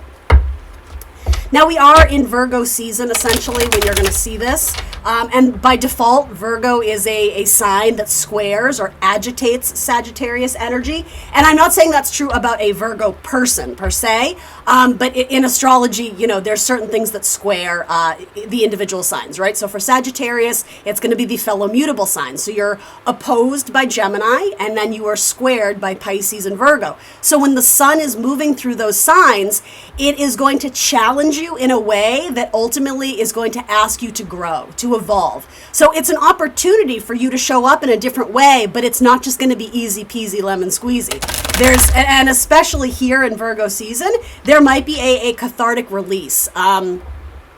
Especially with the sun moving through Virgo, it's going to oppose Saturn. Saturn is a planet of restriction, sometimes a planet of denial. It forces you to show up and be responsible and work harder and delay gratification. And then, of course, the sun will, and all the planets moving through Virgo will oppose Neptune. And Neptune brings a lot of fog. It brings a lot of confusion. It sort of dismantles things. It's hard to have any real tangible results when we're dealing with a Neptune transit. So yeah, just keep that in mind. Just keep that in mind. Now, that's not by no means a prison sentence or anything to break your heart. It's just use the energy to your advantage. A good Neptune transit, get creative. Go swimming, go dancing, create some art, write some music, whatever that is for you. Do photography, social media. That's very Neptune, right? All right, so what can Sag move away from? What is not helpful? Your anxiety. Watch where your mind goes. Watch the narrative you're telling yourself, because you are the narrator. So, essentially the universe takes their cues from you. So whatever you're telling yourself, which is likely untrue because you are in a bit of a negative or pessimistic state, or just going through a time, right? For some of you, like, this is out of your control. It's just a circumstance was brought upon you and now you're having to navigate your way through. This feels like swimming to fresh water, getting yourself out of like the muck or the swamp. Know that tomorrow is a new day. The future looks bright. The future looks really good. So whatever this period or chapter you're in, it's temporary. So yeah, just be kind to yourself, be patient, and make sure you're getting adequate sleep. Sleep for you right now is very important. And so if you have intrusive thoughts that are not allowing you to get enough sleep at night, that might be something you want to speak to like a professional about, just to get some better advice on that, because I don't do medical readings, of course. All right, and then help available to Sagittarius, something they could hear or see that would be influential, action, advice, guidance for Sagittarius. You're the damn Empress. Start acting like it. And I mean that in a kind, loving way. Like, you have so much abundance and so much available to you. Some of you just have to manifest it. But that being said, like, you're perfect as you are. I think a lot of you are stuck in this sort of woe is me or self-criticism or I never get what I want. The Empress says you have everything you need to not only survive, but to thrive. I think it's a matter of perspective. So when you are feeling, there's reason for you to lean into gratitude, even though some of you are struggling with a current reality right now. You have a lot going for you. And maybe this is about finding someone who treats you like the person that you deserve to be treated, or like you deserve to be treated. It's an excellent card of luxury and money and taking it easy on yourself. This says keep going. It may feel as though you've been on a path or a journey for so long, and you may even wonder if you're making any progress towards your dreams. This message is a loving reminder for you to keep going. You are almost there. Wheel of Fortune says travel too. There may be a travel opportunity. And by no means am I advocating for you to run from your problems, but I do think it would be good advice to take a break from the worry and the fretting and things that are out of our control. Get outside, get some fresh air, hop in the car, go on a little weekend vacation or whatever it is.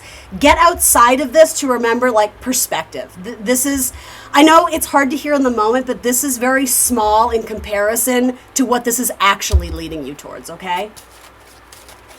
For Sagittarius, angel number 8, I am successful. You are talented, your talent for setting and reaching goals is like no other. You are self-sufficient and capable of achieving your ambitions. 8 represents the ebb and flow, the infinite loop of creation. All right, and last but not least, one of these oracle cards for Sagittarius, please. What would be helpful for Sag to hear or see? Confirmation. Liberation, free spirit, wild and authentic. Just let me be. Just do you, Sag. Just do you. Don't make it about someone else right now. This season is about you. Focus on you. Thanks for joining me today, guys. Please like, share, subscribe, and I will see you next Friday for more tarot. Bye. Okay, Capricorn, let's see what's going on in your life. Let's tap into your energy and see what the tarot wants to tell you this week. All right, so a little bit of confusion or resentment from the past, having to move on from a lover or a partnership of some kind, a friendship, some sort of relationship in your life. It could even be a family dynamic where things were left very agitated, very unsettled. I think you chose to walk away out of self-respect and trying to hold your head high. There may have been a little bit of a struggle here in terms of a battle of the egos. Everybody thinks they're right. Nobody wants to give a little. There's a very fixed energy with the Five of Swords where it can be a little bit ruthless. It can be a little bit cutthroat. Maybe this is, I don't know, maybe this is happening at work for you, but ultimately I think some of you are like, you know what? It's not worth it. Like this is agitating me and we're not getting anywhere. So I either need to walk away or press pause and revisit this for another day. And I do think in some ways I want to say that was probably the right move because I think you were walking away in the name of like self-care and not getting yourself in any deeper because this almost feels like the recent conjunction we've had with Mars, the planet of anger, war, aggression, fighting, conjunct Jupiter, which expands anything it touches. Things were being blown out of proportion. There was probably some sort of argument that really escalated quickly. And it's like even trying to address it at that time or get clarification may have had the opposite effect and maybe like added gasoline to the fire. So for some of you, you're like, okay, whoa, like we just need to take it down a level. And it seems like somebody's energy got very frustrated, very stimulated. You know, people were ruffling each other's feathers. And so I think you're like, okay, let's walk away. Now with that, the Knight of Cups does kind of have this mentality of wanting to heal things and make things soft and gentle again. So it's possible for some of you, you're going to revisit this. But for now, it's like just to preserve your own sanity, I think you had to walk away from something. So where's this Knight of Cups headed? You're going back into the forest, back into the fight, back into the jungle. Yeah, so I think you are going to address this. And here's the thing, guys, like, as much as I want to say, yeah, you know, you're going to go back to this and it's all going to be solved and everyone's going to hug and embrace and it's going to be great. You're a realist, Capricorn, right? So you see the cards here, right? Fives are tricky energies. We're right smack in the middle of a narrative. And I've been saying this to a lot of the signs. It's like, sometimes we need to revisit things. Hello, Mercury retrograde, which we're in, right? And that doesn't mean that by revisiting them once, we suddenly find the solution to our problems. You guys know that, right? And I think a lot of times in tarot, we like to, you know, cherry pick the good messages to give you this sort of idealized version of what's going to happen. And like, authentically, what I see here is that this is probably something where you poke the bear, and I think it was probably necessary because something here needed to be addressed and changed, but that change is not going to happen instantaneously. And so this is probably a situation, a person, a job, an opportunity where you're going to have to go back to the drawing board a few times because the solutions being presented, they're not necessarily appealing to all parties involved. And with the Nine of Wands here, someone is coming off as very stubborn and very hell-bent on doing something a certain way, but it's actually not for their best and highest good. It does feel like someone is ego tripping here. It's like they don't want to admit fault. They don't want to admit that they're wrong or that they messed up or whatever. And I don't know who's who, right? But ultimately, this person, they don't want to take another blow to their ego. And so it's almost like they're scrambling to find excuses or there's a better word for that. They're scrambling to validate why they did what they did, or not validate, but they're sticking to their guns is what I'm trying to say. And so I think this is something that you have to practice patience with yourself, with them, even if you are fully in the right and you know that, right? And I don't know if you are, but the thing is, both people kind of think there are, though whoever this is, they kind of know that they misspoke or misstepped. But I don't know, like it takes two to tango. So no one here is completely in the right, but for some reason it almost seems like, I don't know if you're taking it on as your responsibility to fix it or you just know no one else will.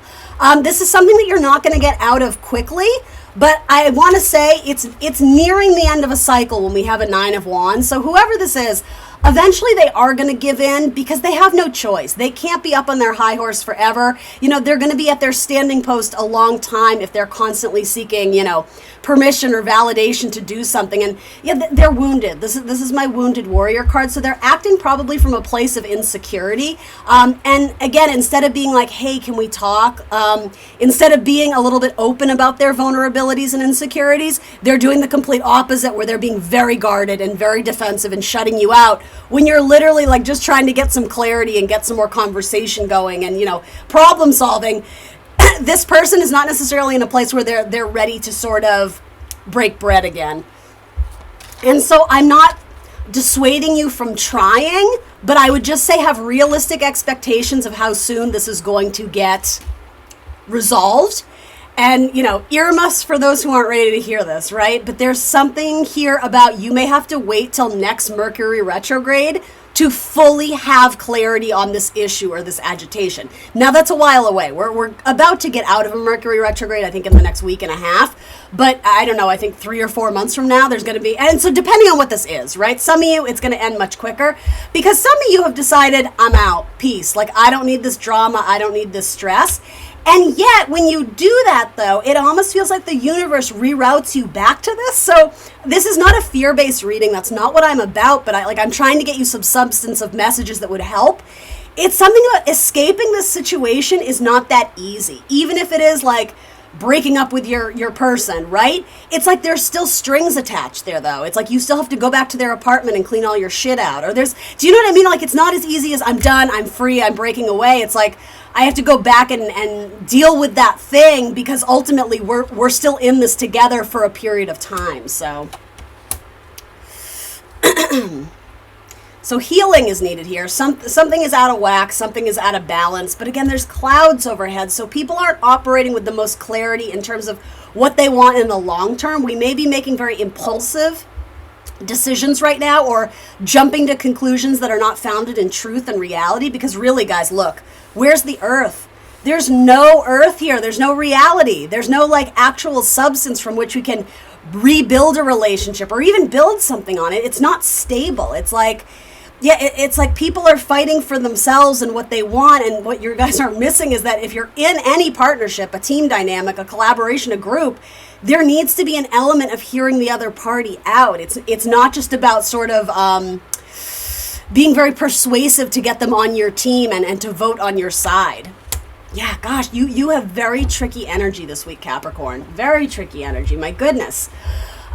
So Libra is, let's see, we're going to have Venus in Libra. I think that's going to be a better transit for a lot of us. But by default, Libra is a sign that squares Capricorn. So with that, there's going to present you with an opportunity to reestablish balance and connection and harmony, but it's not just going to drop into your lap. You're going to have to work for it. Venus in the sign of Libra, you're going to have to negotiate for it. You're going to have to use your words, but you're going to have to be diplomatic and sympathetic and kind. You need to speak your truth, even if your voice shakes, but you also need to listen. You also need to hear what the other person or party is saying. That again, I look at all the fives. I can't sugarcoat this because I just don't see the sugar. The Knight of Cups wants the sugar. So I mean, if you are determined to get some sort of clarity or conclusion and heal from this. I'm not here to say you can't. I would just say brace yourself, because it's not going to be as easy as I think you're hoping for. And maybe this is something your partner's going through that really isn't affecting you emotionally. I don't think that's the case for most of you, but maybe you're just here to be their support system and their cheerleader, but you can't fight the battle for them. Do you understand what I mean? So for some of you, maybe this is someone in your life who's really going through it. There could be like a health crisis of some sort, or whatever this is, but the Nine of Wands is like someone here is guarded, and the solution is they have to let people in. If you want to break bread and find a solution, again, you can't have your head up your ass, you know? So what is not helpful? The total eclipse of the heart, the woe is me, the feeling rejected, and staying in this place of everyone's against me. Victim mentality, right? And I am giving you or your person, whoever's watching this, some tough love. Because if this is not helping you, then it's saying your emotional truth right now is not necessarily grounded in reality or based on a truth. It's our emotions kind of getting out of sort and out of whack and driving the bus, when really, again, where's the earth? Ground yourself. Go, step outside barefoot in the dirt, do some meditation, do some breath work, focus on your breath. Check in with yourself, because there's something about we're spinning out. We're spinning out, and we got to come back into like reality here. So what is helpful? What is helpful to Capricorn at this point? What is going to help guide them? A conversation, truth, victory, clarity, a new beginning, understanding that you can't put your power in the hands of someone else. And I don't think that's something Capricorn typically does, but I don't know, you guys. I mean, there's a wide variety of people maybe watching out there. And so the Ace of Swords is about a lucky new start and a lucky new beginning, but you have to operate on absolute truth, and this person is not sharing their absolute truth right now. So it's like you can only control yourself. You can only control you and show up in your best light. But ultimately, the other party needs to come forward and be open to having this conversation. And they're not quite ready yet. They're still at a crossroads. So that's what I mean. Don't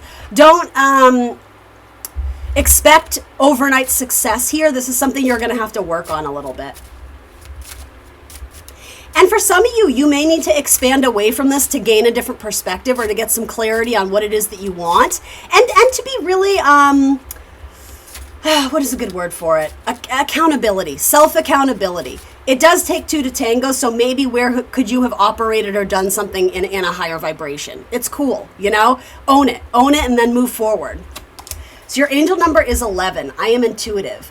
You have a keen awareness of what is happening around you. A strong intuition is your gift and will help you understand the unspoken feelings and thoughts of others. This insight allows you to be a great guide and supporter. You do seem to be the one who's championing the team. For most of you, I don't think you're the one who's being difficult. Now, again, I could be speaking to the cross-watcher, but generally speaking, Knight of Cups, it's like they just want to heal. This is very much like, can't we all just get along, guys? Abundance. You're being asked to open to abundance, to believe that you're deserving of it and believe that it will flow to you. This is the first important step towards receiving it. Breathe deeply and trust that it is on its way. Sometimes the Five of Pentacles can represent someone who's in a tricky financial spot too, occasionally.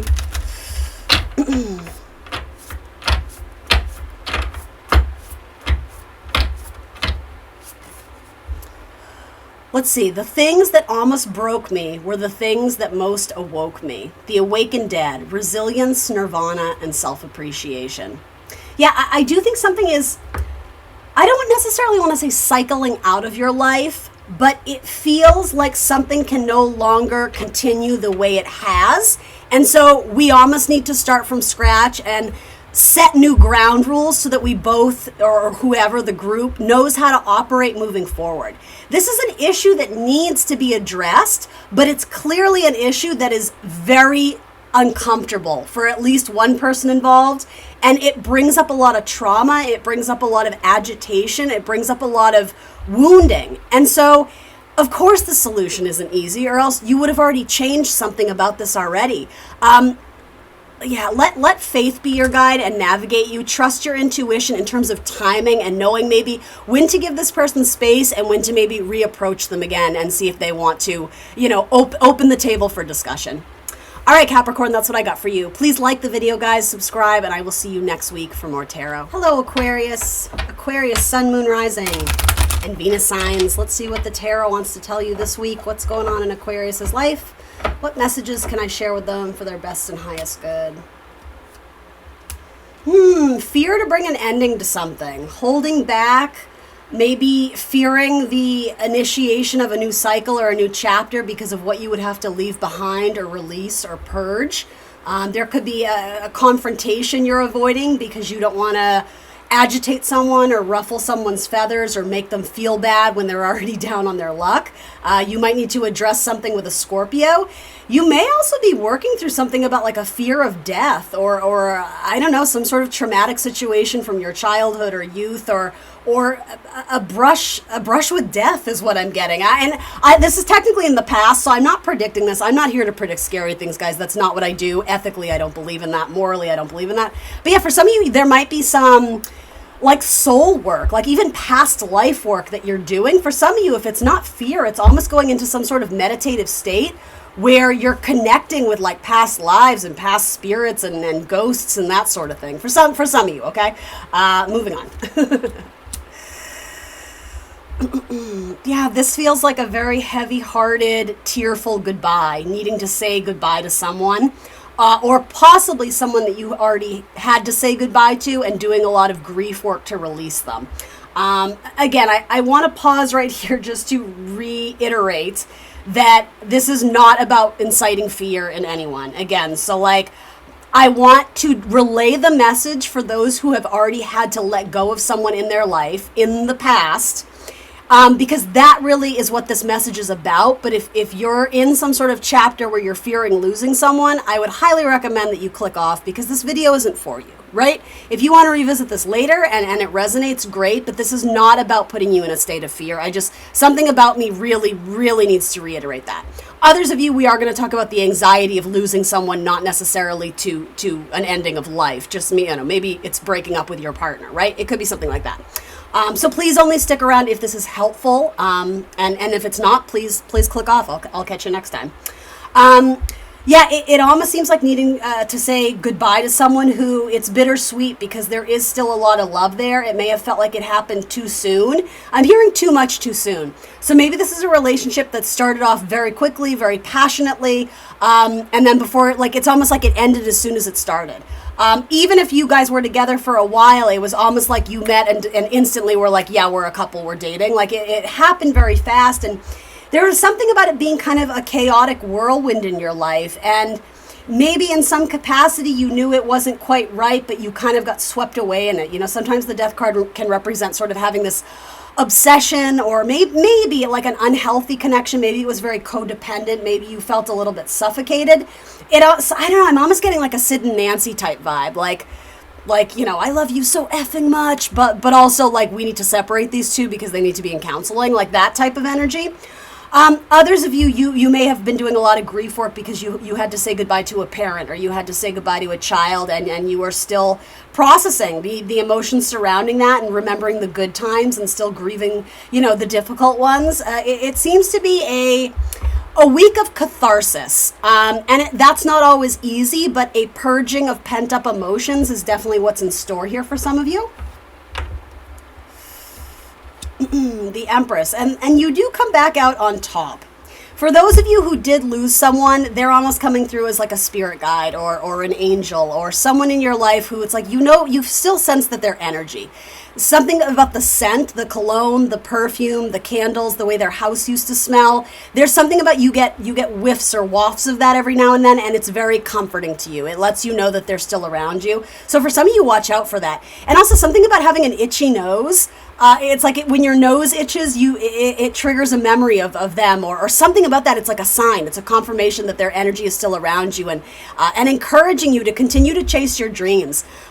Because ultimately, whether this person is still here in the 3D or passed on, they would want you to be happy. They don't want you to sacrifice your dreams and your goals and your vision of yourself because you're going through a hard time and crisis. And so I'm not saying like, skip over the healing work and get back on track. That's not at all what this message is. By all means, this is an excellent time for you to do some grief work, to do a little bit of soul searching, to purge some emotions that have maybe been repressed, or shine some light on the darkness so that you can work through something that has been lingering or holding you back with the Eight of Swords.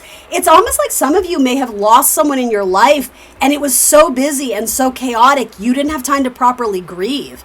It's almost like you didn't have time to cry because you had to, plan the celebration of life and do this, that, and the other thing. And it almost like you were in secretary mode. Like, I had to do this, I had to do that. And so there might be for a lot of you, some lingering grief that you haven't fully processed. And so I think the universe is inviting you to do that. And I know that's kind of an invitation we don't always love, is like allowing yourself to cry and grieve. Or maybe this is just sharing emotional expression, sharing an emotional truth. Being vulnerable around people you love and trust, because something about this is setting you up to have better stability in your life.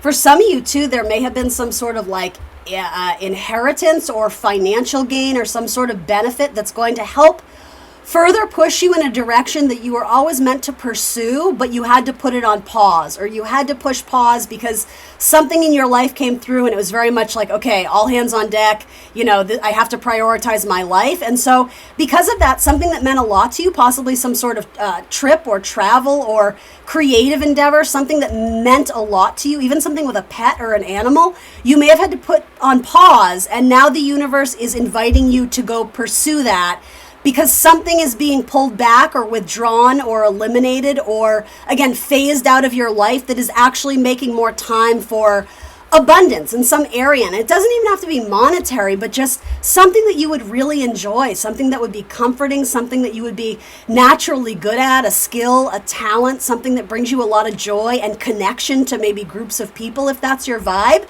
move towards that. That's what the universe is encouraging you to do here. You are getting, even if you're not dealing with anyone who has passed on, there are a lot of messages here about receiving messages from the divine, from spirit guides, from angels. Again, some of you may be even going like ghost hunting or doing something kind of supernatural or esoteric, or maybe you're buying your first tarot deck and you're feeling very tuned in and you're tapped in, getting messages from some higher power. Cool. That seems like that would fit the storyline very well. So enjoy that if that's something that you like to do. Let's see, Aquarius, Gemini. So symbolically for my Aquarius risings, we are going to have Venus going into Libra. So that's a tremendous time for you to really enjoy travel, enrolling in some sort of course, higher education, philosophy, expansion of your mind, possibly good luck in legal matters, in courts, things of that sort. What do you need to leave behind? Something that just isn't growing, something that you've put a lot of time and energy and attention into, and it's very stagnant. And it could be that you're just not on the same page with a person and it feels very tireless. Like, I said the same thing to Capricorn, so this must be a Saturn message. It's like, we're just not making any progress here. And so, we're banging our heads up against a wall, offering the same advice, same problem, same solution. And so what now? Ultimately, realizing that you're not getting anywhere means that you have to either change up the ingredients and do it different, or if you're really sticking to your guns and you know what you want and you know what you're willing to accept from other people in your life, and you're not moving, then ultimately it's like, okay, well, then you may need to say goodbye to this because it's a connection that perhaps you've just outgrown. And it doesn't mean this person is evil or bad, or I don't know the scenario, I don't know the details, but there's an awakening about someone or something that you were building. And a recognition, an awakening that you can either do it differently, or maybe it just doesn't hold the same amount of value that it once did in your life. So the help available to you, is maybe protecting your heart a little bit more, being a little bit more choosy and discerning with your energy right now, because you are very sensitive and you are very vulnerable. So don't seek wisdom, advice, or guidance from people who you don't feel have your best intention in mind or who know you really, really well.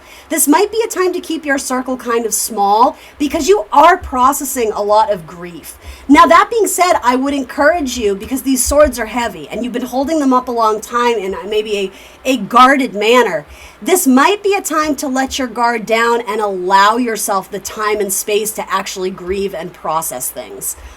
Something about Cancerian energy is coming through there, as well as Libra energy. So maybe that has to do with someone else in your life. But Yeah, showing emotion doesn't make you weak. It shows your strength of character. I hope that speaks to some of you out there. Also, having faith, a reminder that, again, there's a message here definitely about the divine and being seen by the universe and God, and you know, whatever you believe in it. You haven't been forgotten. Something about learning about yourself, self-discovery, again, higher education or teaching might be beneficial to you right now, whether you're the teacher or the mentor or the student, that sort of thing. And maybe getting back into your spiritual routine, whether that's going to church or whether that's praying or meditating, however you immerse yourself in something spiritual, that would be very healing and cathartic for you as well. Also, something with a good friend who is a Taurus might be significant and helpful as well. All right, so your angel numbers are 29 and 25. I am intelligent and I am insightful. You are highly intuitive and creative. Your mind thinks in pictures, and you seem to draw information and ideas from out of the sky. A powerful drive to know the openness of all things. You have a great ability to take in and process information on both conscious and subconscious levels. Your curiosity is endless, and your desire to dive deep into a variety of subjects will bring you an intense awareness of the world.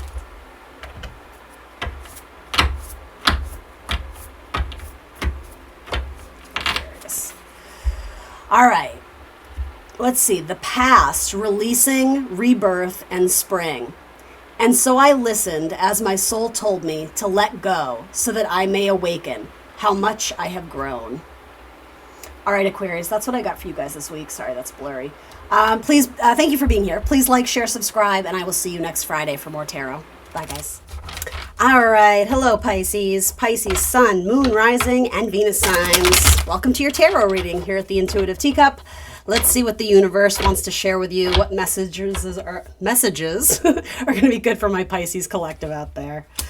Let's see. So, looking back on a situation where it felt like you gave your power away or somebody disrespected you, when you have a beautiful card of healing and sort of this, I'm almost getting like indecision or anticipation of rejoining some sort of group or rejoining society. I know that's kind of like an odd way of phrasing it, but maybe that's going to be meaningful to some of you because you've sort of removed yourself a little bit. And the thing is, you have really come into your power, but you had to go through some sort of challenging experience where there was a lot of shisty games and weird power dynamics and very like almost like a backstabbing energy. I think maybe someone that you trusted did something kind of offhanded or did something that was just, I don't know, not in the high vibration. And I think maybe you were suffering the consequences of their actions.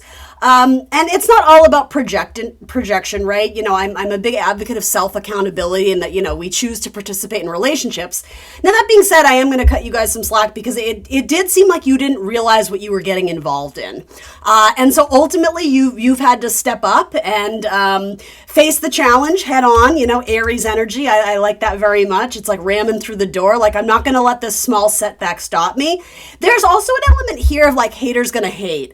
Or understanding that some people you can never please them. You know, they're always going to be critical of this and that. They're going to nag and this and that. And I think you guys are coming to some sort of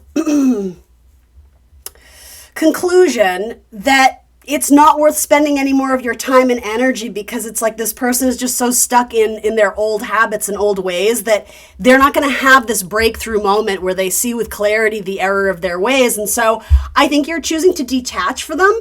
But the thing is, in a very Piscean, beautiful way, I don't see it really being a big blow up or a big storm or a big exchanging of nasty words. That may have happened a little bit, but generally speaking, I think there was maybe, I don't know, maybe revisiting a conversation or revisiting an argument, but ultimately, I think you know what you need to know about this person and about the situation, and so you're sort of ushering in a chapter of healing and getting grounded again, you know? And this idea of like sort of dipping your toe back into something. So for some of you, maybe you spent a lot of time with a person who was very all consuming. And so maybe your hobbies, your passions, your pleasure was put on the back burner in order to incorporate this person in your life, or to be on their team, or whatever it is. And so, yeah, and some of you, it's like you're finding yourself again out in the world without the connection to this person. And you seem to be at ease with that. Now, it is a change. It is a transition. With Aries energy, it's perhaps your identity has changed a little bit out in the world, or how you identify, or something like that. But you are honoring like the most real light that is inside you. You're not just reflecting back like what is around you. It's like you're stepping into the light. I like that. And for some of you, rejoining some sort of group or community or team that's very important to you. Now, maybe that's going to translate for work, or maybe, I don't know, maybe you're joining a book club, or, a choral or a choir, or, something about people getting together with a common interest. Maybe for some of you, it has to do more with rehab or sobriety or something like that. It's like you're trying to get your life back on track. I do like the star card here. Yeah. And like the universe is celebrating you. The universe is congratulating you. They see you trying. They see you venturing out of your comfort zone and doing something good and healthy for yourself. And it's like they're applauding. They're like, keep going, Pisces. You're doing great. There could be a reunion or a reconciliation with an Aquarius specifically, or more than likely, though, a group of friends, a community, a circle of people, again, with common interests or shared goals or desires.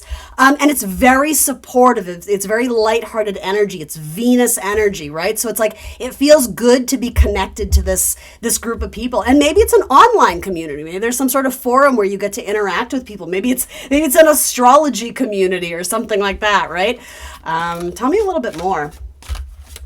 So the thing is, I almost see you, for some of you, leaving a partnership behind, where the irony is like you were in a team dynamic, but you've never felt so alone. You've never felt so isolated. And so now it's like you're finding your people where you don't feel lonely anymore. You don't feel isolated. You don't feel like you can't be your authentic self. With the star card, she's nude, right? So there's something about being able to be very vulnerable and to just show up as yourself and know that that's enough, and not be fearing people's judgment. There isn't any catty energy here, but in the past there was. So maybe some of you are doing some work to fix and heal some sort of relationship, but for most of you, this feels like a separation from whatever this was. Again, where there was unhealthy power dynamics, or someone who was very controlling and maybe very jealous, somebody who maybe always had to know where you are, what time are you coming home, who are you with, text me in an hour, someone who it's like, yeah, like they wanted to make sure that they had you in the palm of their hand, and anytime you sort of strayed from that, it agitated their energy, and they probably had the hot-headed temper, like, the emperor, or just, yeah, like jealousy issues or control issues. Ace of Pentacles says this is the start of something beautiful. I'm hearing the word welcome. Some of you may be moving, or again, joining some sort of community or group that's going to be very beneficial. And for some of you, there's new love on the table. Some of you are connecting with some sort of new romantic partnership. I love these two cards coming out together because, yes, it's dreamy, and it's, Venus energy, connection and pleasure and partnership and love and flirting and sexy and all that. But it's also being shown with Ace of Pentacles, which just says, like, this is real. This is like based in the 3D reality we live in. This isn't someone promising something and then not delivering it. This is like, here's my heart, please don't break it. Like, so, someone is trusting you. And vice versa. I think you're maybe opening up and trusting someone else with your heart or with your energy. This looks beautiful. I love it. Maybe something new with an earth sign. It doesn't have to be an earth sign, but it's real. It's legit. This person, and for some of you, it could also be a job offer, getting into some sort of partnership. If that's the case, especially if this resonates for you more in like your career life or life path, whoever this person is, they still have some sort of connection, especially to you online, and they're seeing how good you're doing, and they're very jealous. And I don't relay that to like stir the pot and cause more drama, or to give you that sort of validation or justification. If anything, it's just sort of a message of you may need to sever ties that you don't realize are still very much in your energetic orbit, because ultimately I don't like the Emperor card here and what it represents. I do like what it represents in terms of you coming into your power and being more confident, severing ties with unhealthy power dynamics. And maybe, I don't know, it might be harmless. It's just someone is watching you and they're jealous, and it has to do with this. They don't want you to be happy without them. They don't want you to succeed without them. They want you to come crawling back on all fours and beg them to take you back, or whatever, even in like the business, career stuff. And I just don't see that happening. I feel like once you set yourself free from this, you're going to realize how much better it could be, how much better it could get. But you were so in it, you kind of lost your sight of perspective and maybe just how bad it had gotten. So what is not helpful to you? Holding back, people pleasing, stroking people's ego, and sort of an avoidant, detached thing so that you don't offend them or hurt them. I think you need to honor your expressive truth and share it. Yeah, as the truth card comes out. I think as long as you're speaking from your heart and speaking your truth, it's, again, talk about control issues. We don't ever go into something wanting to agitate people or ruffle feathers. Not really. We want to be heard. We want to advocate for ourselves and ask for what we need. So if you're doing that and it's being met with this haughty, uptight, dramatic energy of, oh, you're such a diva, or, you whatever. If you're being met with that, well, then in a harsh way, you're starting to learn the lesson of who you need to maybe draw finer boundaries with. Because if expressing your truth causes conflict in any sort of relationship or dynamic, then you're probably not dealing with someone on your level. And so it's not saying, hey, don't have that conversation with them because they get uncomfortable and they get moody and they get bitchy. It's saying, why waste any more energy with that collaboration or with that connection or with that partnership? I think it's saying aim higher. Quite literally, these glasses are raised above the head. It's like higher, reach higher. There's something better here for you. And what is it that Pisces can take advantage of, please? What is the help or action or advice or guidance, the help available to them? Just you wait, just you wait. Put on your brave face. Don't question your path. If you've already moved on or taken the scary step to do something new, don't question yourself. Give yourself time. Be patient. This is about harnessing your dark and your light energy. So acknowledging fear, but moving through it, right? Practicing courage, practicing tenacity. Again, confidence and belief in yourself, because you're going places. There may be an upcoming trip or travel that's going to be very important. There may be something significant about moving or a car or a vehicle. And yeah, look at that. The Fool. This is a brand new start, baby. It's very liberating. It's very happy-go-lucky. It's very joyous. It's very buoyant. It's very optimistic. Take a small leap of faith. Take a calculated risk, right? Some of you are more willing to do that than others, but yeah, I like the Fool energy for you. It's a fresh, clean start. The future is unwritten and the pen is in your hand. That's what this feels like. Some of you are going to be writers.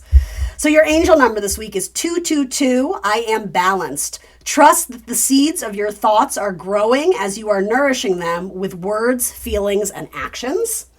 And then, do one of these guys.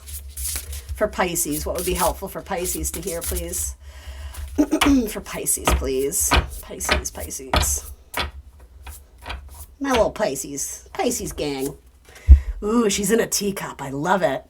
Let's see. It says, oh, I don't break that easy. Not anymore. Instead, I use things as fuel. Yeah, I like that. Using whatever this is as motivation to get the hell out of Dodge and seek something better. I think that's what the Chariot energy is too. It's like you've been waiting so long, you may have sort of not realized that you have the ability to move forward anytime you want. And I can sort of feel some resistance from you guys of no, but you don't understand. It's complicated. It's not worth staying in a scenario where people are disrespecting you, though. And so that's where the truth needs to come out. A holding back of the truth is not what's helping you. So maybe a discussion is in order, but then ultimately I see a lot of you moving on or leaving or fleeing. Or I don't really see reconciliation vibes here, not yet, because I think something so much better comes in. I gave a similar message, I think, to Cancer. Something so much better comes in that you're just like, wow, I could have this? And the universe is like, yeah, you could. And you do. So appreciate it, right? So this is the Alchemist, Empowerment, Pain, and Sorceress. And last but not least, we'll get you one more of these cards and wrap it up. For Pisces, this says let it go. You're being asked to let go of whatever pain and resentment you've been holding on to. It's hurting you, and you can't fully be present in life if you're holding on to the negativity. Release it and be free. All right, Pisces, love you guys. Thank you so much for joining me today. Like, share, subscribe. I will see you next Friday for more tarot.